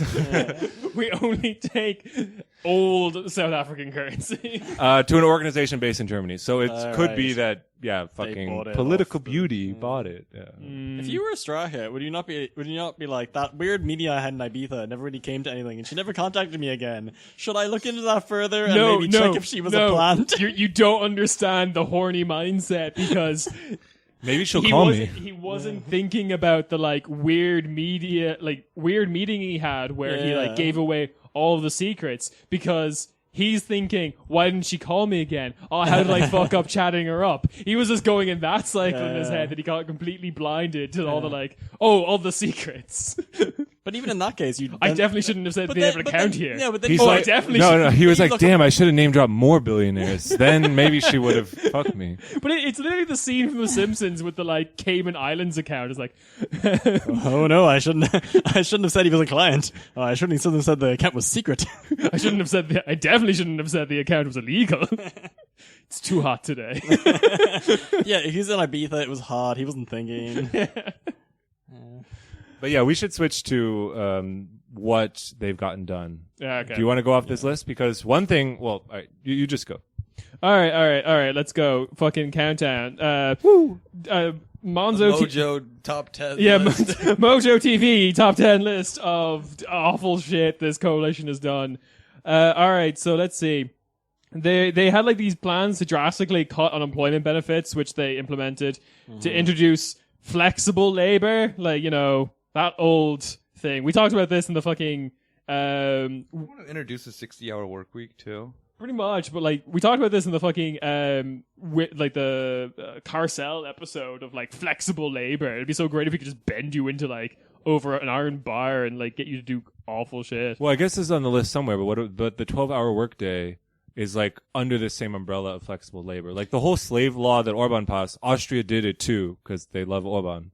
Yeah, they did that. Their They- own version of it. Before they got into power, the maximum working time for employees was 8 to 12 hours a day per day, and from 40 to 60 hours per week. So they switched it from 8 to 12 per day, 40 to 60 per week. I'm confused. Like, can they do that? Because does that not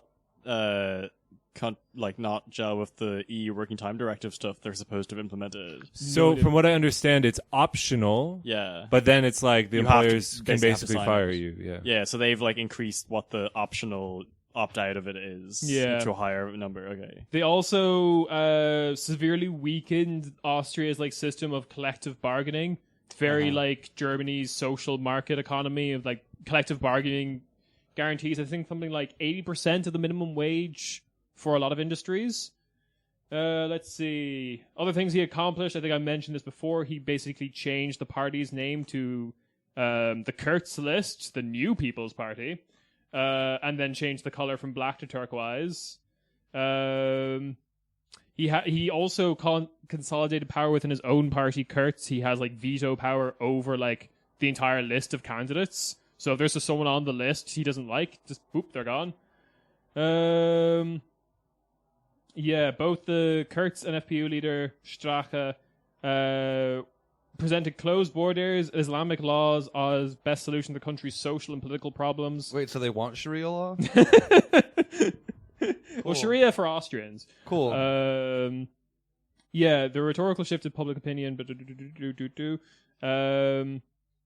yeah, they were very open about the fact that they shared policy. Like at election night, Strache said at the FPU conference that like tonight almost 60% of people voted for the FPU platform because he was just counting Kurtz's votes as his, which is like that's some energy for sure. But that was also pretty accurate because that was before the next year where they just did everything. that Yeah, they wanted exactly. to do. Yeah, for sure. One thing that they didn't, I don't know if you have this on your list, one thing that was basically planned, that was maybe derailed by all of this, but we'll see when the new government forms, is they wanted a new bureau to investigate, quote, political Islam. Yep. Yeah. Oh God. Yeah. Okay. So I'll jump ahead to some of the Islam stuff. Sorry to force your hand here. No, it's a whole section. Like, I think this is just reinforcing the point that like they got a lot of shit done, and whoever was studying this video is a massive idiot. yeah. So they had the like newly reformed Islam Gazettes, like Islam law, which like created special regulations provisions that don't apply to any other religion. Both Kurz and Strache promised that they would reform this legislation to make it easier to shut down Islamic organizations. They did that. Most recently, Austria outlawed wearing face veils in all public spaces, and this was also supported by the SPU, the Social Democrats. So, woo! I mean, the connection between the SPU, I mean, throughout Europe, the Social Democratic parties and the far right, whatever the muscular arm meme. Yeah. But in Austria, the SPU has basically validated the FPU at several key steps throughout its history. Yeah. This is true back in the 1960s, 70s, because it was the SPU that it was the FPU that basically allowed the SPU to take over and not be a grand coalition anymore, to have their outright majority, because they kind of buttered them up. The SPU did. And then even more recently, in a lot of state level, or whatever it's called in Land, I guess, in Austria, they're just FPU, SPU coalitions. Yeah. And they're doing great. They love each other.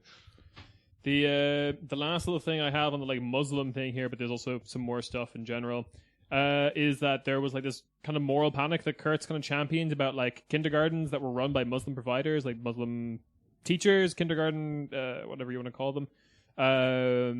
They were all pretty much like shut down for indoctrinating toddlers with political Islam, quotation marks. And this was the Kurtz, this was the like Austrian People's Party line, but the Freedom Party of Austria line supported this, but with the rhetoric of Muslim sex predators as like the reason why this had to be shut down, for threatening our women. Because, imagine, your wife goes to pick up a kid in the kindergarten run by like a Muslim sex predator. It was basically their... I mean, the only solution to this is a pretty simple one, actually.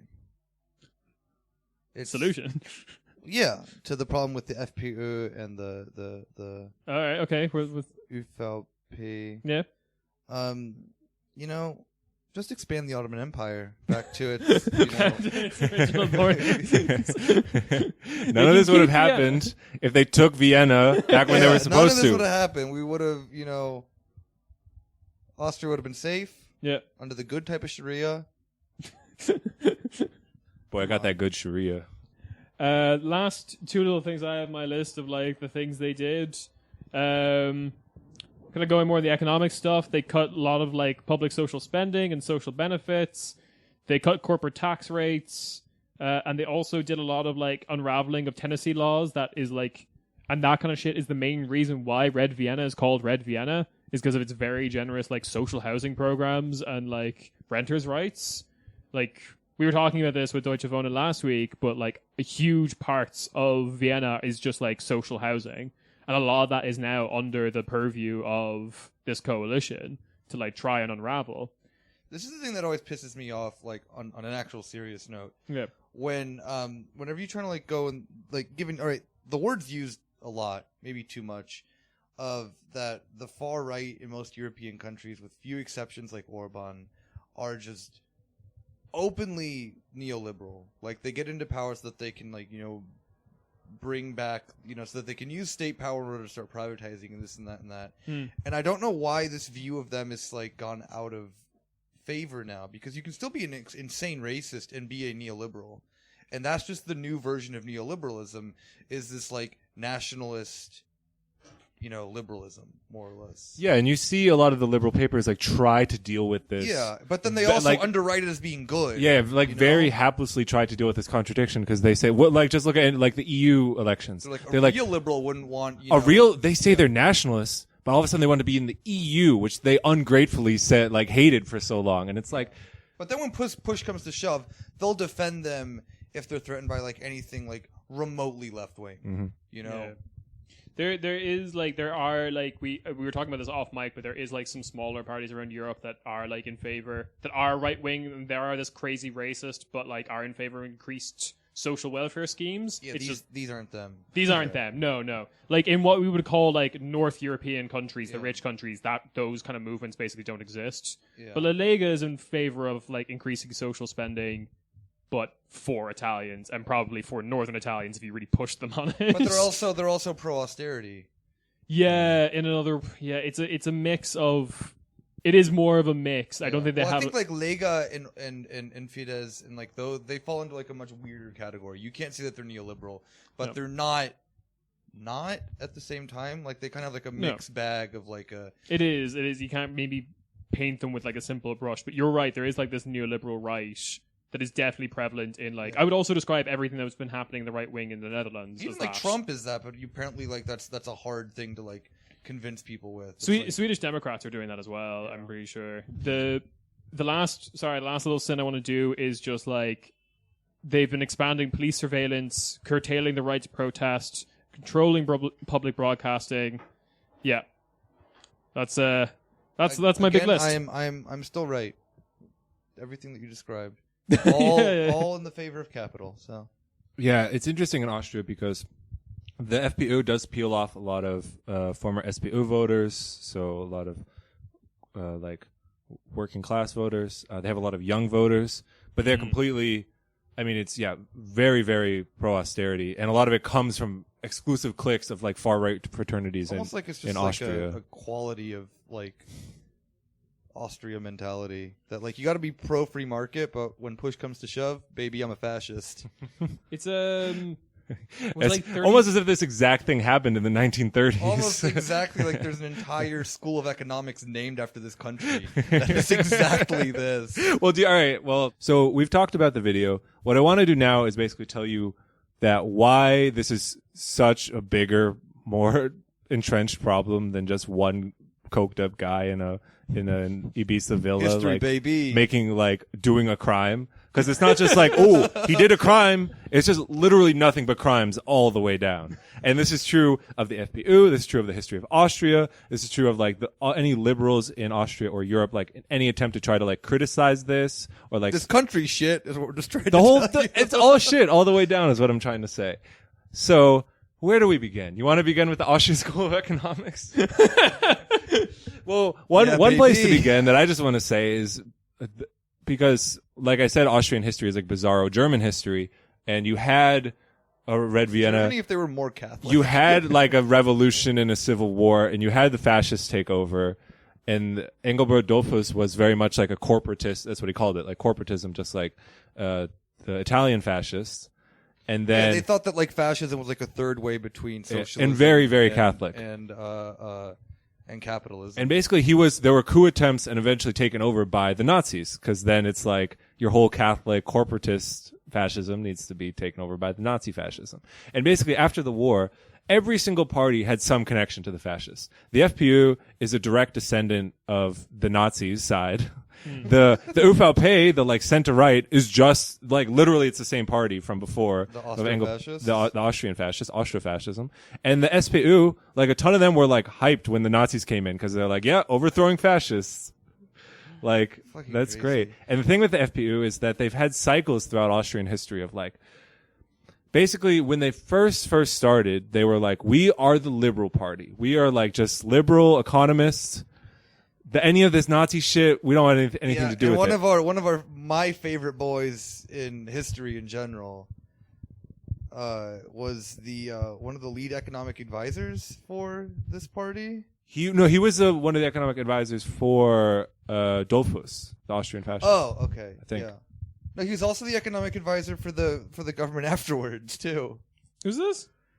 Ludwig von Mises. Ah. He appears like randomly throughout Austrian history during this bizarre Austro-fascist era, and his entire thing is like, they like markets. You know, I'm an Austro-fascist, but I'm sure as hell not a Nazi. And that was always like their like go-to thing until the Nazis like murked them, and then they're like, see, we weren't the Nazis.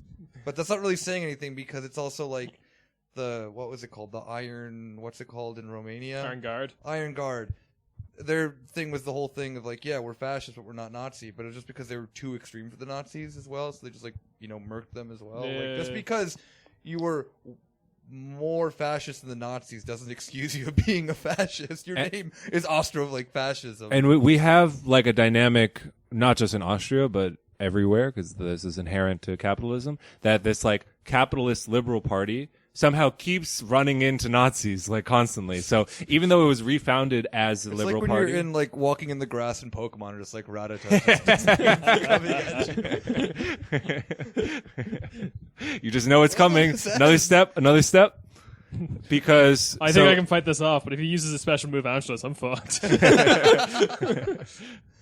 So one of the first FPÖ party leader was a former Nazi minister of agriculture and SS officer. So this was, but it basically came out of the Federation of Independence, which was a national liberal alternative to the main Austrian parties. And basically throughout the whole history of the FPÖ, it's basically vacillating between these two poles. So it was in a coalition government with the SPÖ. It also basically allowed the SPÖ to operate for another period as a majority government, even though it didn't have quite the majority. But this is when its liberal wing was in power. And then in 1986, you have basically the precursor to Hans Christian Strache, which is Jörg Haider, who just look him up too. He looks like a knockoff Bond villain. And he kind of this was like the right taking over the Liberal Party again. And then they slowly increased in the vote share every election until 2000, when they got into a coalition government with the ÖVP. Yeah. Stop me if history is repeating itself. There was a whole history of a grand coalition between the SPU and the ÖVP, and the SPU was losing seats every year until finally the far right and the center right could do a coalition government. And I will give us credit. This is back in 2000, and I will give Europe credit in that they imposed. I mean, this isn't like the right answer, but it shows they're like doing something. They're like they imposed sanctions on Austria and like said like, this is not normal. We have to do something about this. More than they did this time around. And then basically that didn't last, of course, because last time the FPÖ was in power, they did the same shit. They just sold everything off. They're like, all right, great, we're in power. Who wants to buy something? Like, do I hear 10,000? Do I hear 20,000? You to the really hot Russian woman. So anyone who's saying that, like, I mean, just ignoring this history is baffling, because it's like, it's literally, I have a perfect quote here. So from Ludwig von Mises. It's from. I did nothing wrong. Pinochet's right. Well, all right. Let me bring us up to the present day. Before Pinochet, I think. Because basically, because there are a bunch of shitheads, there was a split in the party, and then from 2005 to 2007, it was Jörg Haider's split off party that was the minor in the coalition government, and then Strache took over the FPÖ in 2005, and they did the cycle again. They went down in the polls, and then they climbed up and up and up, and until 2017, they had enough votes to enter into the government. And what happened in that time in between? A grand coalition again? This didn't lead to anything bad last time. And then the best summary of it, I'll put these in the show notes because they're just excellent articles, by Benjamin Opratko. They're in Jacobin. And he has several articles just about Austria and the right, and he's like, this is all the same shit. He's like their correspondent Yeah. from Jacobin, yeah. The best quote he has is that the greatest trick the FPÖ ever pulled was convincing its potential electorate that it hadn't existed as a governmental party before 2005. Hey, like it's like the Greens in Germany. The Greens existed as a governing party in the 2000s. Yeah.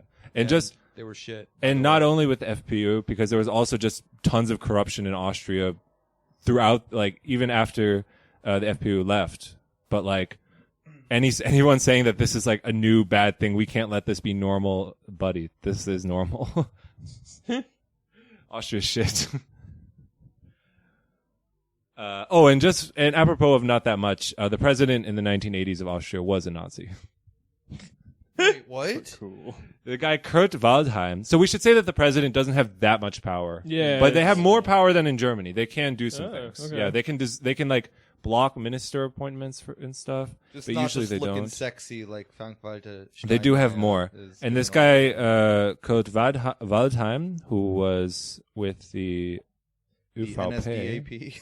NSDAP. NSDAP? Well, he was for a time. Anyway, he was president of Austria in 86, and then during the election it came out that he was like not an SS officer. I mean, but that's normal in Austria. But that he had like probably personally oversaw like deportations, concentration camps and stuff. Fun. And yeah, he was president of Austria. Cool.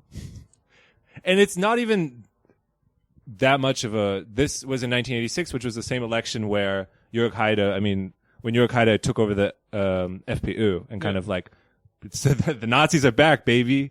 Like, you know, so it's kind of related, as in history is repeating itself all over again. Whereas in 2006 in Austria, if people remember, there was this huge deal made about the presidential election because both of the center parties didn't make it into the final round of voting for the president. Yeah. So it was between the Greens and the FPÖ. Yeah. And basically the Greens won after the results had been canceled, and they had to vote The again. recount, yeah. Yeah. But the Green candidate won, and there was this like it was in 2016, you know. So I forgive people for desperately wanting some positive sign, but everyone was like, "We did it."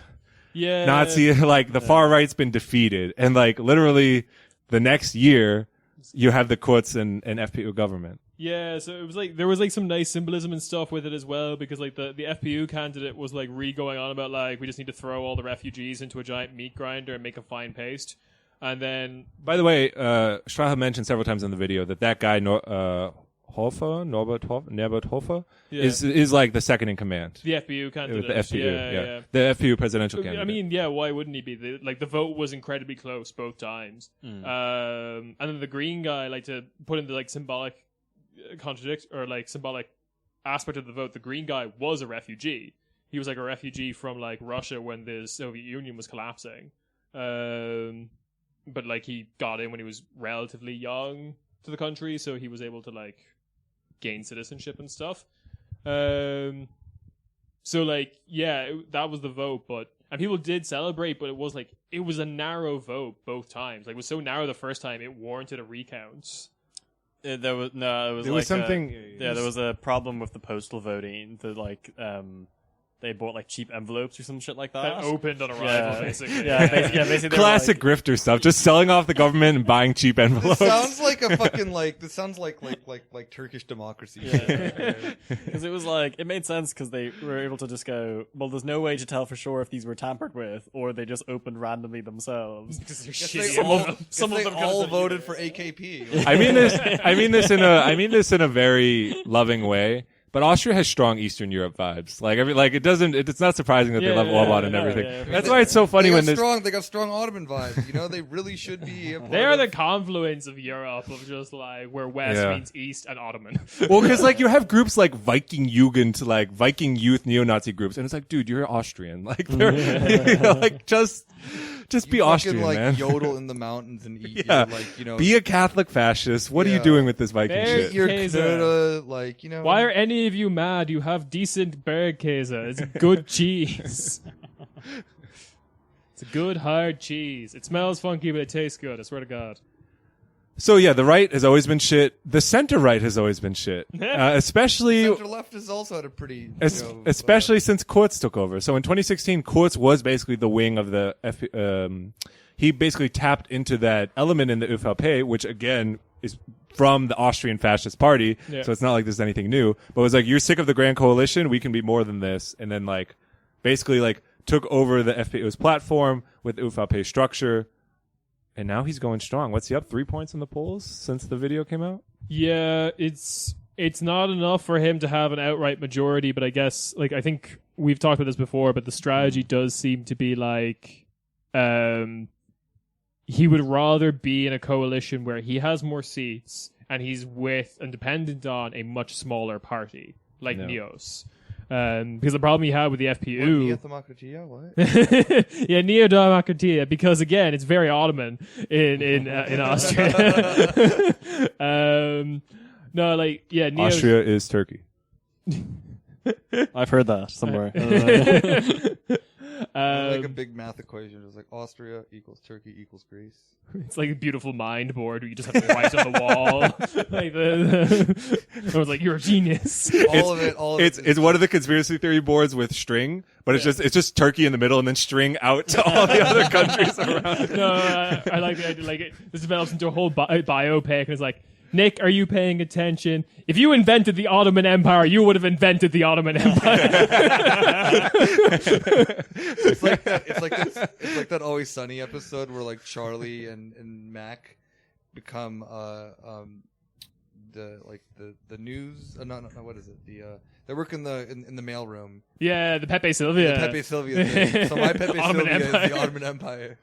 Yeah, but like the Neos is like Austrian I walk FDP. upstairs. Austria! There is no Austria! Neos is like Austrian FDP, but like they're not performing as well as the Freedom Party is, this neo-Nazi party. So Kurz would much rather have like a smaller party to make up a majority votes, but like that he's all about consolidating power. And the Neos could just become Nazis too, as we know with liberals. Yeah. I mean, this is a little underappreciated, but way back in our first episode with the Off Day, they started as a liberal party. Remember? Yeah. They were the liberals, the new liberals, and then all of a sudden it's like, You know what foundation? A lot of it's those bad bitches all comfy in come here from? for some Nazis. Yeah, coincidentally, a lot of people from the AfD are like members of the fucking like Friedrich Hayek Foundation, who was like the brainchild of von Mises. Nice. Nice. It's not about Cool Nazism. Austrian vibes. It's not about Nazism. It's about ethics and supply side economics. Baby. Ethics in economic journalism. One thing, all right, we're going to get into now the whole... Yeah, maybe they want to exterminate, an entire population of people, but, it's good for markets, baby. What have the Bosnians ever done for us, though? Let's be real for a Now, second. think about privatization in Bosnia. Here's something I never understood as a concerned Austrian with legitimate concerns. Is Wait, concerned Austrian or concerned Austrian economist? one and the same. Why did the Croats get all the coast? What if we could just purchase the coast off them? Well, if they love the sea so much, how about they get in it? I'm just saying. See, bam, Ottoman, Austria, Yeah. melding of the minds right there. Yeah. But yeah, he's literally trying to do with Neos what like the Austrian Empire did with the Hungarians. They're like, yes, this is both our empires, sure. So let's talk a little bit about the liberal reaction to all this and why they're making it fucking worse and not going to fix anything. So the first thing I'll say, Nick went off on Der Spiegel a little bit on a Jan Fleischhauer episode, but we should say Der Spiegel is such a dumb magazine. Not just because they have Jan Fleisch or did have Jan Fleischhauer there. Rest in peace. R.I.P. Pouring one out right now for him. We did this. Yeah. I also think our podcast should claim the fact that Deutsche Wohnen is also like Yeah, exactly. specifically dropped in We the stock destroyed market. Fleischhauer and Deutsche Wohnen. What's going down next? Der Spiegel. Let's see. Or Austria, the nation. I'm also done with that. So I just got news that Erdogan is claiming but he was at Mesut Ozil's wedding and he's now just flying over to they are some of the dumbest liberals. Like when they so what I'm going to read is from Der Spiegel's staff. It doesn't seem everyone. There's a list of like 15 names at the end. So maybe it's not everybody. I don't know if it's like the board of the editorial board. Yeah. I don't know. Dear But Sebastian Kurz. it's definitely like an authoritative, like, all right, guys, let's get serious. This isn't reporting. This is what we have to talk about this. And it is It's just literally the mind melting how bad a response this is. it's the school counselor like flipping the chair around and sitting in it backwards. It's like, flipping let's it wrap. around, but dropping the chair and then tripping over the chair and then just like falling and peeing yourself. Okay. So the title of this,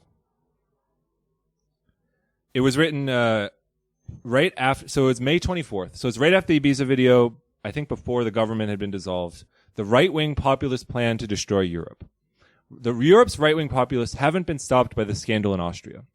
So this is right before the elections. They're working hard to destroy the European Union from within its own institutions, and the European elections may show how close they are to success. By Der Spiegel's staff. So it is saying that it's using the context of the scandal in Austria to talk about how the EU, we have to be vigilant and protect our sacred EU. I don't understand how these two are connected, but okay, go on.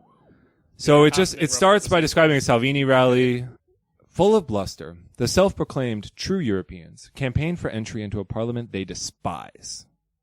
And they ask the people to give them the power to hollow out a European Union that has been painstakingly built over decades. I'm going to skip a little bit. Painstakingly It's just built. a little It's like, kinda like, all oh, right, never mind. the EU is just an institution, but the Der Spiegel is like, it's our EU. We built it, and you didn't even want to help. No, it's my shit. And now you want to come in and No. claim it for yourself. Fuck off, just because Spiegel. we have a ruthless border, outside border that's perfect for your goals, you can't just come and take it. Spiegel, don't take my shit. It's mine. Mom, the Eurosceptics are taking my toys. No, Spiegel's taking my whole thing about that Europe is shit, but it's my shit. Yeah, And I'm going to roll around in my shit. this is our trash pile. Yeah. All right, so I'm skipping down a bit, but I think so now it's tying in the video.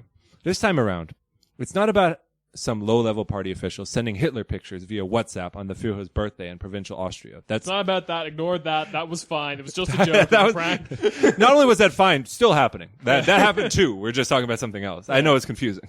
Now that we've been shocked by this new thing, we're just going to get normalized to that old thing, and it's just going to keep happening. This time, it goes right to the top level of the Austrian government, casting light on the worrying state of the Austrian political scene. All right, like I said, This time it goes right to the top level. Literally the entire history of Austria is just corrupt fascists bumbling over themselves. And the FPU was in power 15 years ago and did the same exact shit. All right, moving on. It's continuing. The videos raise fundamental questions about whether the populace are fit for power and whether they can be entrusted with government business. Yeah, I mean, this is government. this is I feel like they said they weren't before they were in power. Then they were in power and they were like, they're not fit. And now they're being forced out of power and they're like, maybe we should consider they might not be fit. only the liberals should be allowed to sell off the companies to the highest bidder, okay? This is the thing, like we were talking about yesterday. I guess Rob and I, not you two. Yeah. That it's that whole like liberal thing with like the Clinton Foundation. Of that when you mentioned to like super like I love Hillary liberals that like the Clinton Foundation is just one of the most corrupt fucking organizations in the United States. They just like ignore the fact. Like I mean, the Clinton Foundation was used to like secure arms dealings with fucking Saudi Arabia. Like when you mention that, it's like, well, like there is no response to it. It's just like, well, yeah, but that's our corruption. Like, how dare you taint it? And it's this exact same mentality of like, yeah, see, they're the ones selling the stuff off. It should be us, and I don't like that. Nick, that's whataboutism. That's a fallacy. What aboutism? It's this fucking. You can't say that. Sorry. Cut his mic for 5 minutes. Also- every fallacy, your mic gets cut for 5 minutes. Also, it's in the past. We don't live in the past. We live You're right. The Clinton Foundation still exists. And does that The kind of Clinton shit. Foundation coming up with the Sammy Sosa defense. No, Sammy Sosa pretended not to speak English. The Mark McGuire defense. I'm not here to talk about the past. You live in the world of the past, and I live in the world of today in a well-armed Saudi military. baby. Here I am in Yemen. And just I'm just chilling in Yemen. and whether this is continuing on, just hammering the point home, and whether Strache and his protege Johann Gudendens should be regarded as isolated cases or as symbolic figures of a fast and loose relationship between right-wing populists and donations from foreign donors, rule of law, and the truth. Fast and loose. I'm happy that the liberals never have problems with truth. Okay, hang on. The problem with this video was, I mean, from the FPU perspective, the problem with this video is the truth. But from our perspective, like the truth was a great thing here. Yeah. This is like this horny, giant sack of a man just like tripping over his own dick to just tell this meek Russian woman everything he possibly could. It just keeps coming, guys. Most Austrians, with the exception perhaps of FPU supporters, were likely to have been deeply shocked by the disregard to the country's constitution shown in the recordings.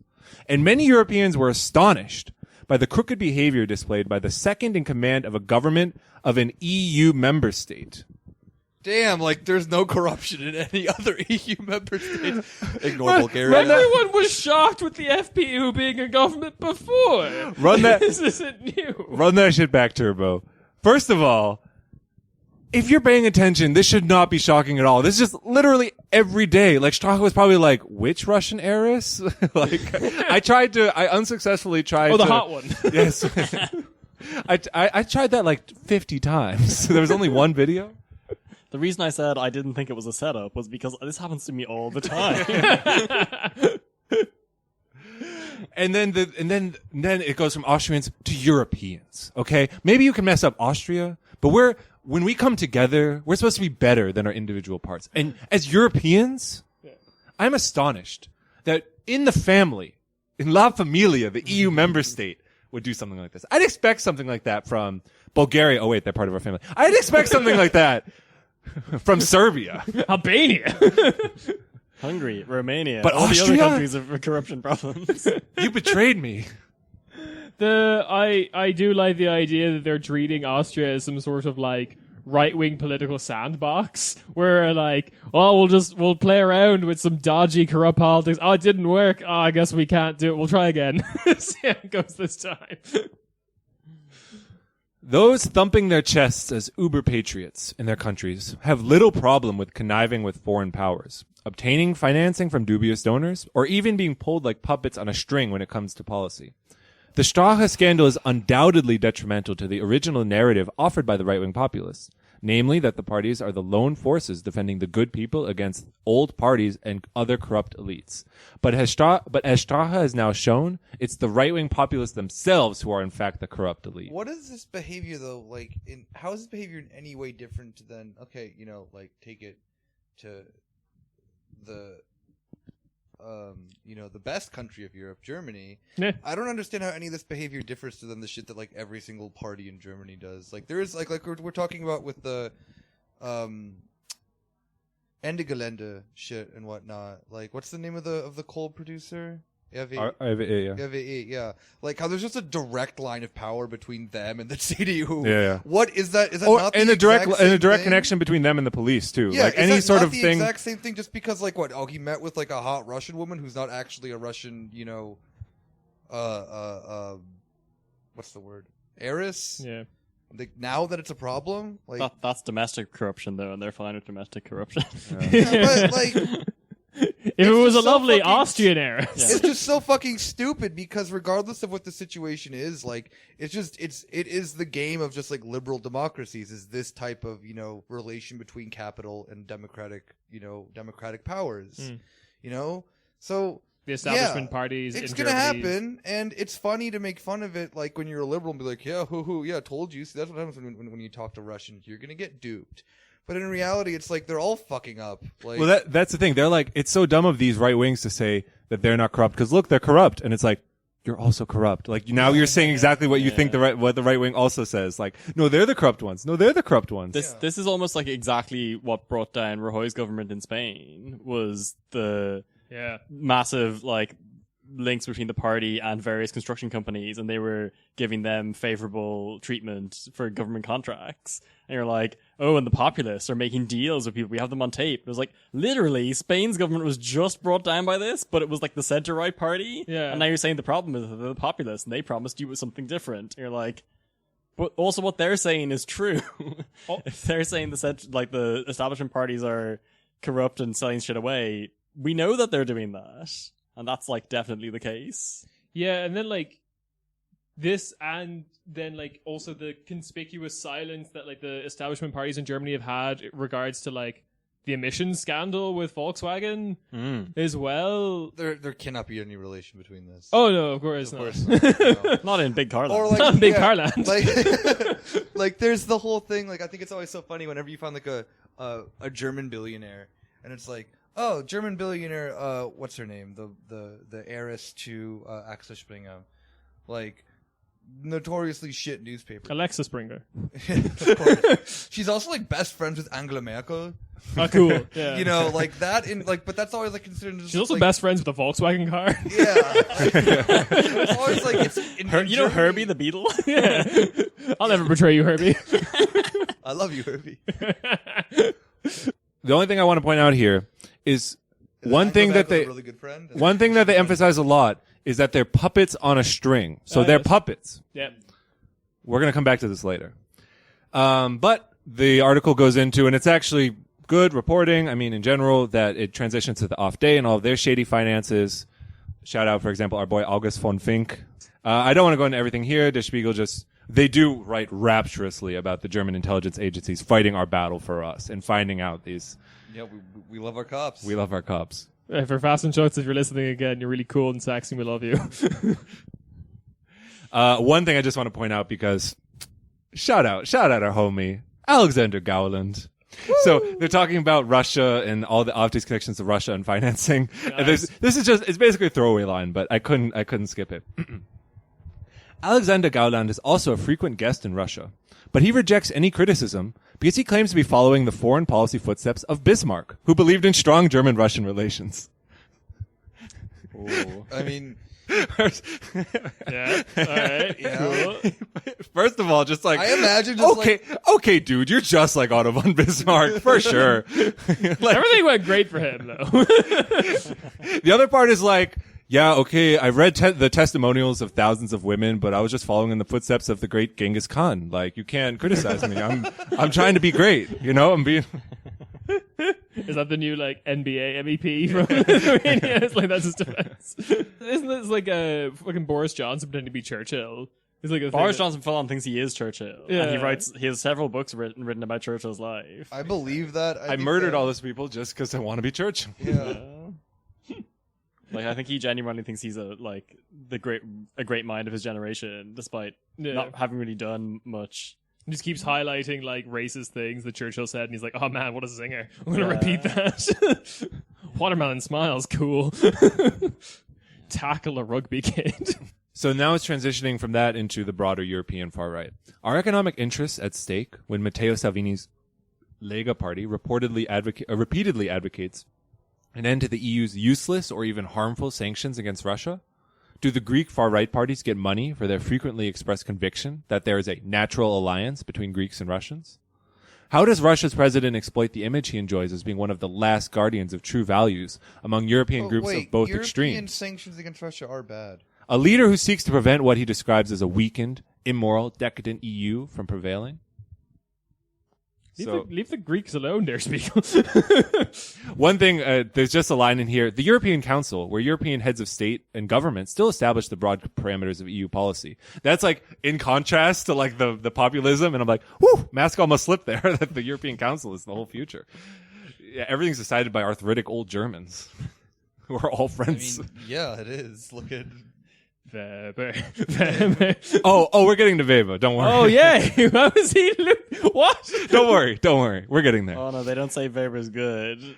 Coalition governments that include populist parties are often more open to influence from abroad than others. One example is Middle East policy.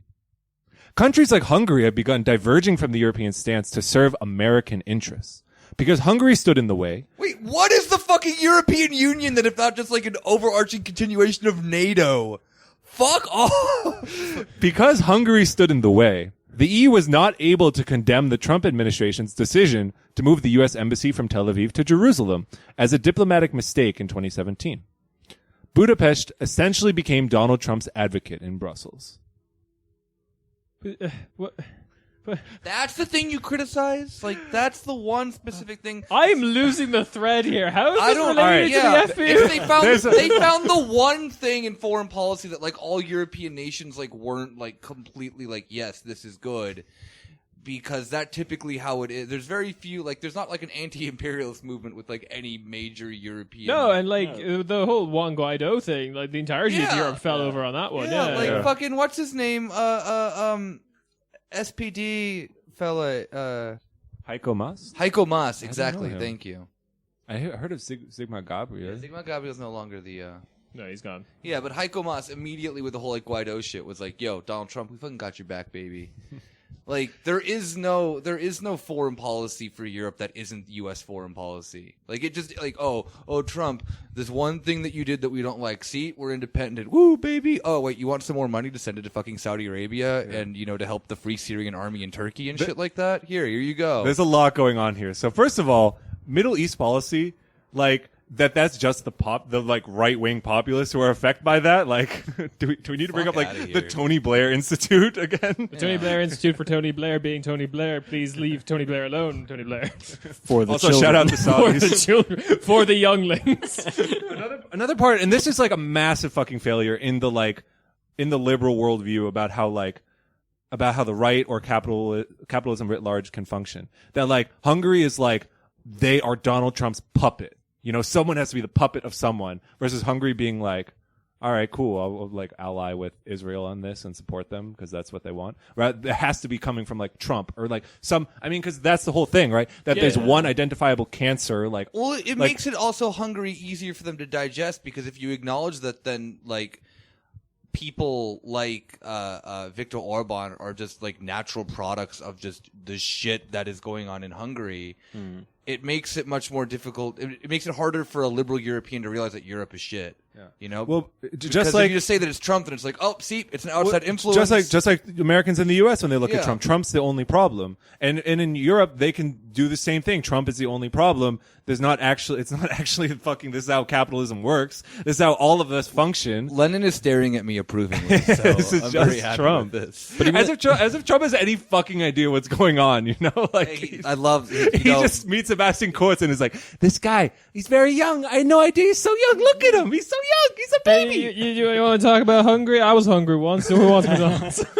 But even that specific case, I would say it's not unreasonable to say that Orban might have suggested moving the stuff to Jerusalem. Yeah, exactly. Because Like, he has a long history of being buddies with Netanyahu. Yeah, exactly. That he I mean, can have I'm his own saying, like, agenda. Netanyahu this fucking Trump did loves it. Viktor Orban Yeah. as well. that Like, it's not Viktor just Orban has Trump. definitely suggested doing that to the EU before, and they've been like, yeah, we're not doing that, Victor.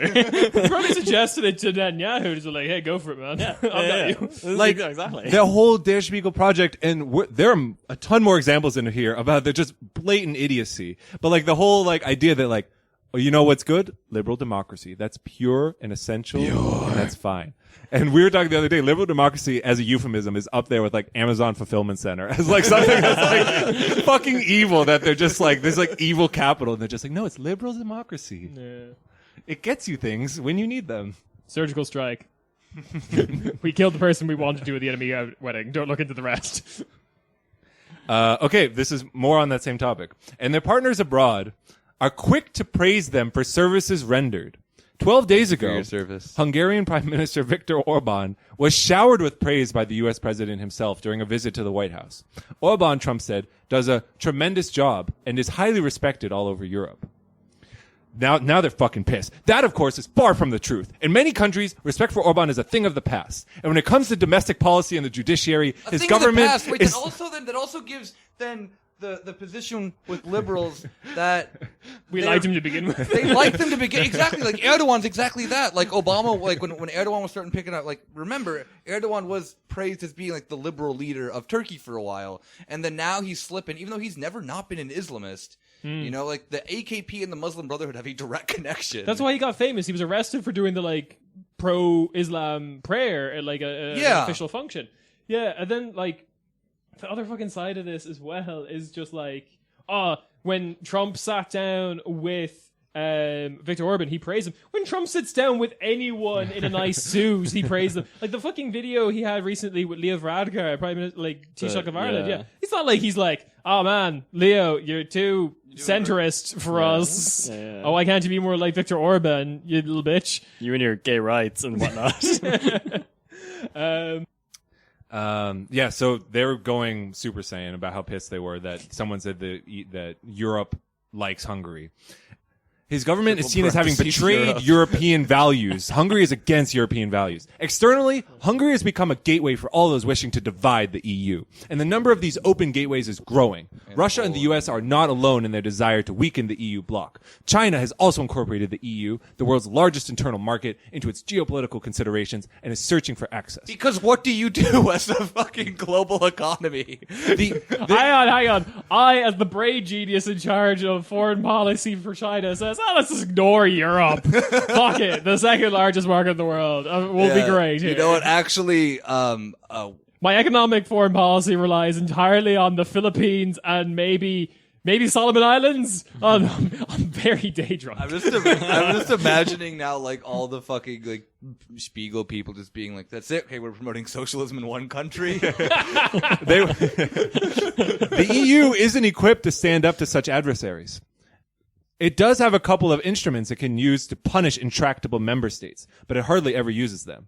This is why we're demanding I fucking wish they European could, yeah. military. Again, this is Der We use Spiegel. exclusively in Hungary. These are German journalists who fucking love the EU and want to stand up But to hate other Russia countries and in China Europe. and America and think that, all the populists This are is deceiving why them. Europe needs its own brigade of Tomahawk missiles, so it could just fucking go buck wild when it feels like. Budapest. this one's great. The dream of outgoing European Commission President Jean-Claude Juncker, that the EU might one day become a global political player, seem illusory. Wait, it isn't? Press F to pay your respects for Jean-Claude Juncker. You betrayed him. What is we could this, have been like- great. What is this? This could be us, but you playing. What is this idea from just these fucking idiots that like Europe is not like one of the largest global political powers in the world? Hold on. We have to keep going. There's so many good quotes. Oh, By God. chance, I hate you so much. sometimes, Juncker was Rob. in Vienna this week for a visit that had long been planned. What? People are in Vienna? Do you know what? Vienna is in Austria, and Austria borders Hungary, and Hungary... Vienna actually is also not part of the Ottoman Empire. He had apparently decided that he would remain silent about the Strache scandal, but ultimately couldn't resist, meaning he had a couple glasses of wine. It was like, It's for his back medicine. okay.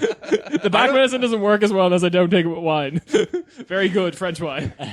The idea that one country is put on a silver platter so that others can help themselves does not reflect my idea of patriotism. Run that back. We have the former Prime Minister of Luxembourg saying my idea of patriotism is not offering up my country on a silver platter for foreign investment to do whatever the fuck they want in Europe. Are you fucking kidding me? Is he just old and drunk, or is he just disassociating? But does he have literally no memory? No, it's I love how everyone, including Younger, apparently forgot the Lux leaks. Like, Jesus. He's just like, yeah, what? I was drunk. He was so drunk that he thought he was like from like Liechtenstein or something. Like, wait, that doesn't work. That's also a fucking. No, but like he literally thought he was in charge of the other one. Okay, we can wrap this up soon, but so that was the end of like, the Spiegel breaks it up into pages. So that was the end of page 1. So that's like, no, there's only 2. There's only 2 pages. But page 1, that was like their main thesis. Like, this is why we have to defend beautiful liberal democracy. Everyone else is a fucking snake except me. Why can't we go to like shitty right-wing newspapers that like are just content factories and every article is like 2 paragraphs long? Okay, but I couldn't avoid this because they have to analyze. Rob, I'm limiting you now only to listicles. They had to analyze social media and say that this dumb people is part of the reason the right is so powerful. Here's their analysis. We found 100% of comments on social media in Hungary were in Hungarian and weren't in German. And this is a problem. The communication strategies adopted by the right-wing populists are simply far better than the rather old-fashioned methods of the established parties. It is impossible to ignore the parallels to the 1930s, when the Nazis discovered the power of film and the possibilities presented by television, as exemplified by the broadcast of the 1936 Olympic Games. If you post, you are Leni Riefenstahl. There is no. The populists, Discovered posting. the populists and extremists of today were much quicker to understand the opportunities inherent in the digital world than their political rivals, many of whom remain stuck in analog antiquity. And now he just lists how many followers they have. Austria's fallen Vice Chancellor Strache has 779,000 Facebook followers in a country with a population of not even 9 million. Like Salvini, he and his team are adept at using emotion, both positive and negative. Mother's Day and children's birthdays are celebrated with pretty pictures, hearts, and kisses. The idyllic world the FPU professes to protect. Because they're also old people then who like are like your aunt who sends you those really weird sparkly gifts. That's like Blingy with 2 E's, Blingy. Yes, Blingy. Bring Blingy back and make it too fascist. Then he posts stories about ungrateful asylum seekers, sex criminals, and unwanted migrants, often with his own indignant Hearts and commentary. kisses. And I'm just like, that's just literally any boomer Facebook profile in the Yeah, U.S. yeah. or anywhere. Oh, Matteo bloody. Salvini reaches 3.7 million people directly via Facebook, the kind of follower numbers otherwise only seen with pop stars. Marine Le Pen similarly has 1.5 million followers on Facebook. Why can't they understand that these people though are like rock stars for the right? Viktor Orban has 657,000. Some might argue it? that these numbers are something of a counterfeit currency, and that their appearance in an article such as this, a very important article, represent the downfall of political analysis. Yes. But it is almost impossible to overrate their value. Those people are correct. Listen to them. Manfred Weber, Oh, no. the lead candidate in the European elections for the center-right European People's Party, doesn't even have 60,000 followers. Good, on because he Facebook. fucking sucks and like no Hashtag one Aaron can, Weber. like no one knows what he looks like off the top of their head. Like everyone that they mentioned, like I Le do. Pen. Oh, yeah, because you're fucking weird and you spend way too much time with this shit. But like Burnt into my eyes. Le Pen, Salvini, Orban, all these pimps, I know. Like I have their image drilled into my head To be because they're fair, so fucking popular. If you make some sort of like composite image in your head of what you imagine a CSU politician to look like, you've probably probably got 90% all the way there. I mean, like. He's a balding white man. I'm not sure. Yeah, like a balding white man. That's it. He's like Yeah, what, yeah. early 40s or something? Yeah. Yeah. Okay. that's, We have to defend Weber at all costs because they're on Team Weber. Weber presumably prefers devoting himself to projects he believes are more important than improving his internet presence. Clever politicians like Salvini or Strache are perfectly suited to an era in which voters prefer watching videos than reading essays. Exactly, yes. Oh, that's why... for fuck's sake! Weber is like actively uncharismatic and is so in print as well. Yeah, this is literally just like Weber, like Weber's team trying to convince him that it's okay he has no friends. And also, did they just do the whole, and nobody reads anymore, Kind of like. But why would you pick, like, I mean, come on, that's such, that's such a stupid comparison. It's like, yeah, Bernie Sanders has a lot of followers, this and that. But why does no one care about, Amy Klobuchar? Like, that's not a comparison. Like, that makes no fucking sense. All these leaders of, like, mid to large size European countries have these massive followings, but, like, this one dipshit from the CSU who but no he's, one knows. He's not flashy. He's not one of these hip-hop style politicians. He's out there putting in the work, okay? Who has not been the head of a country or anything Yeah, like that. but he's been in the European Parliament for like 15 years, okay? He's been in the trenches. And all these people, they're coming in with just using social media, and that's hacking, okay? They're hacking the system by having too many social media followers, and that's not politics. Just like Trump, that's the only reason the populists are in power, because of social media. Damn. They're just too sexy. Cambridge Analytica. That's about the end of the article. I can keep going, but it's No, just more dumb shit. I just thought that's such a perfect distillation of Der Spiegel liberal mindset. These are the only people saving us from the rise of the right. And the right, the far right and the populists are the only ones doing bad things, or the only ones doing corrupt shit. Yo, that's what I've Shape been up, saying, Europe. man. Come on. No one's listening to me. That's what I've been saying. People just need to read more essays, and Yeah. specifically essays in Der I need to Spiegel. learn how to read. They need to read essays written by Manfred Weber of all people. I've read some. He's not more charismatic in print. Is all I can say. He just kind of says what he says, normally, except for his dry tone. But what he's saying is awful, so doesn't matter. I'm just still always amazed that this is considered like a good publication in Germany, or actually like internationally, because they have done like some leaks and stuff like that. But journalistically, they're fucking garbage, and their opinions are trash. They're worse than a lot of like American papers, which is really saying a lot. Yeah. Now you want good op-eds, go to Financial Times. All right. That was another episode from our beautiful podcast in Corner Späti here in Germany, the correct Austria. Shout out to Melty Brains for letting us use their theme song, New Dawn. It's a banger. It's on Spotify. It's on Bandcamp. It's all those good things. Listen to it often and all the time. It's spelled D-O-N, not D-A-W-N. We keep saying that. New Dawn. It's me. Bang. So we'll see you guys next Monday then. Yep. Bye-bye. Bye. Ciao. Toodles.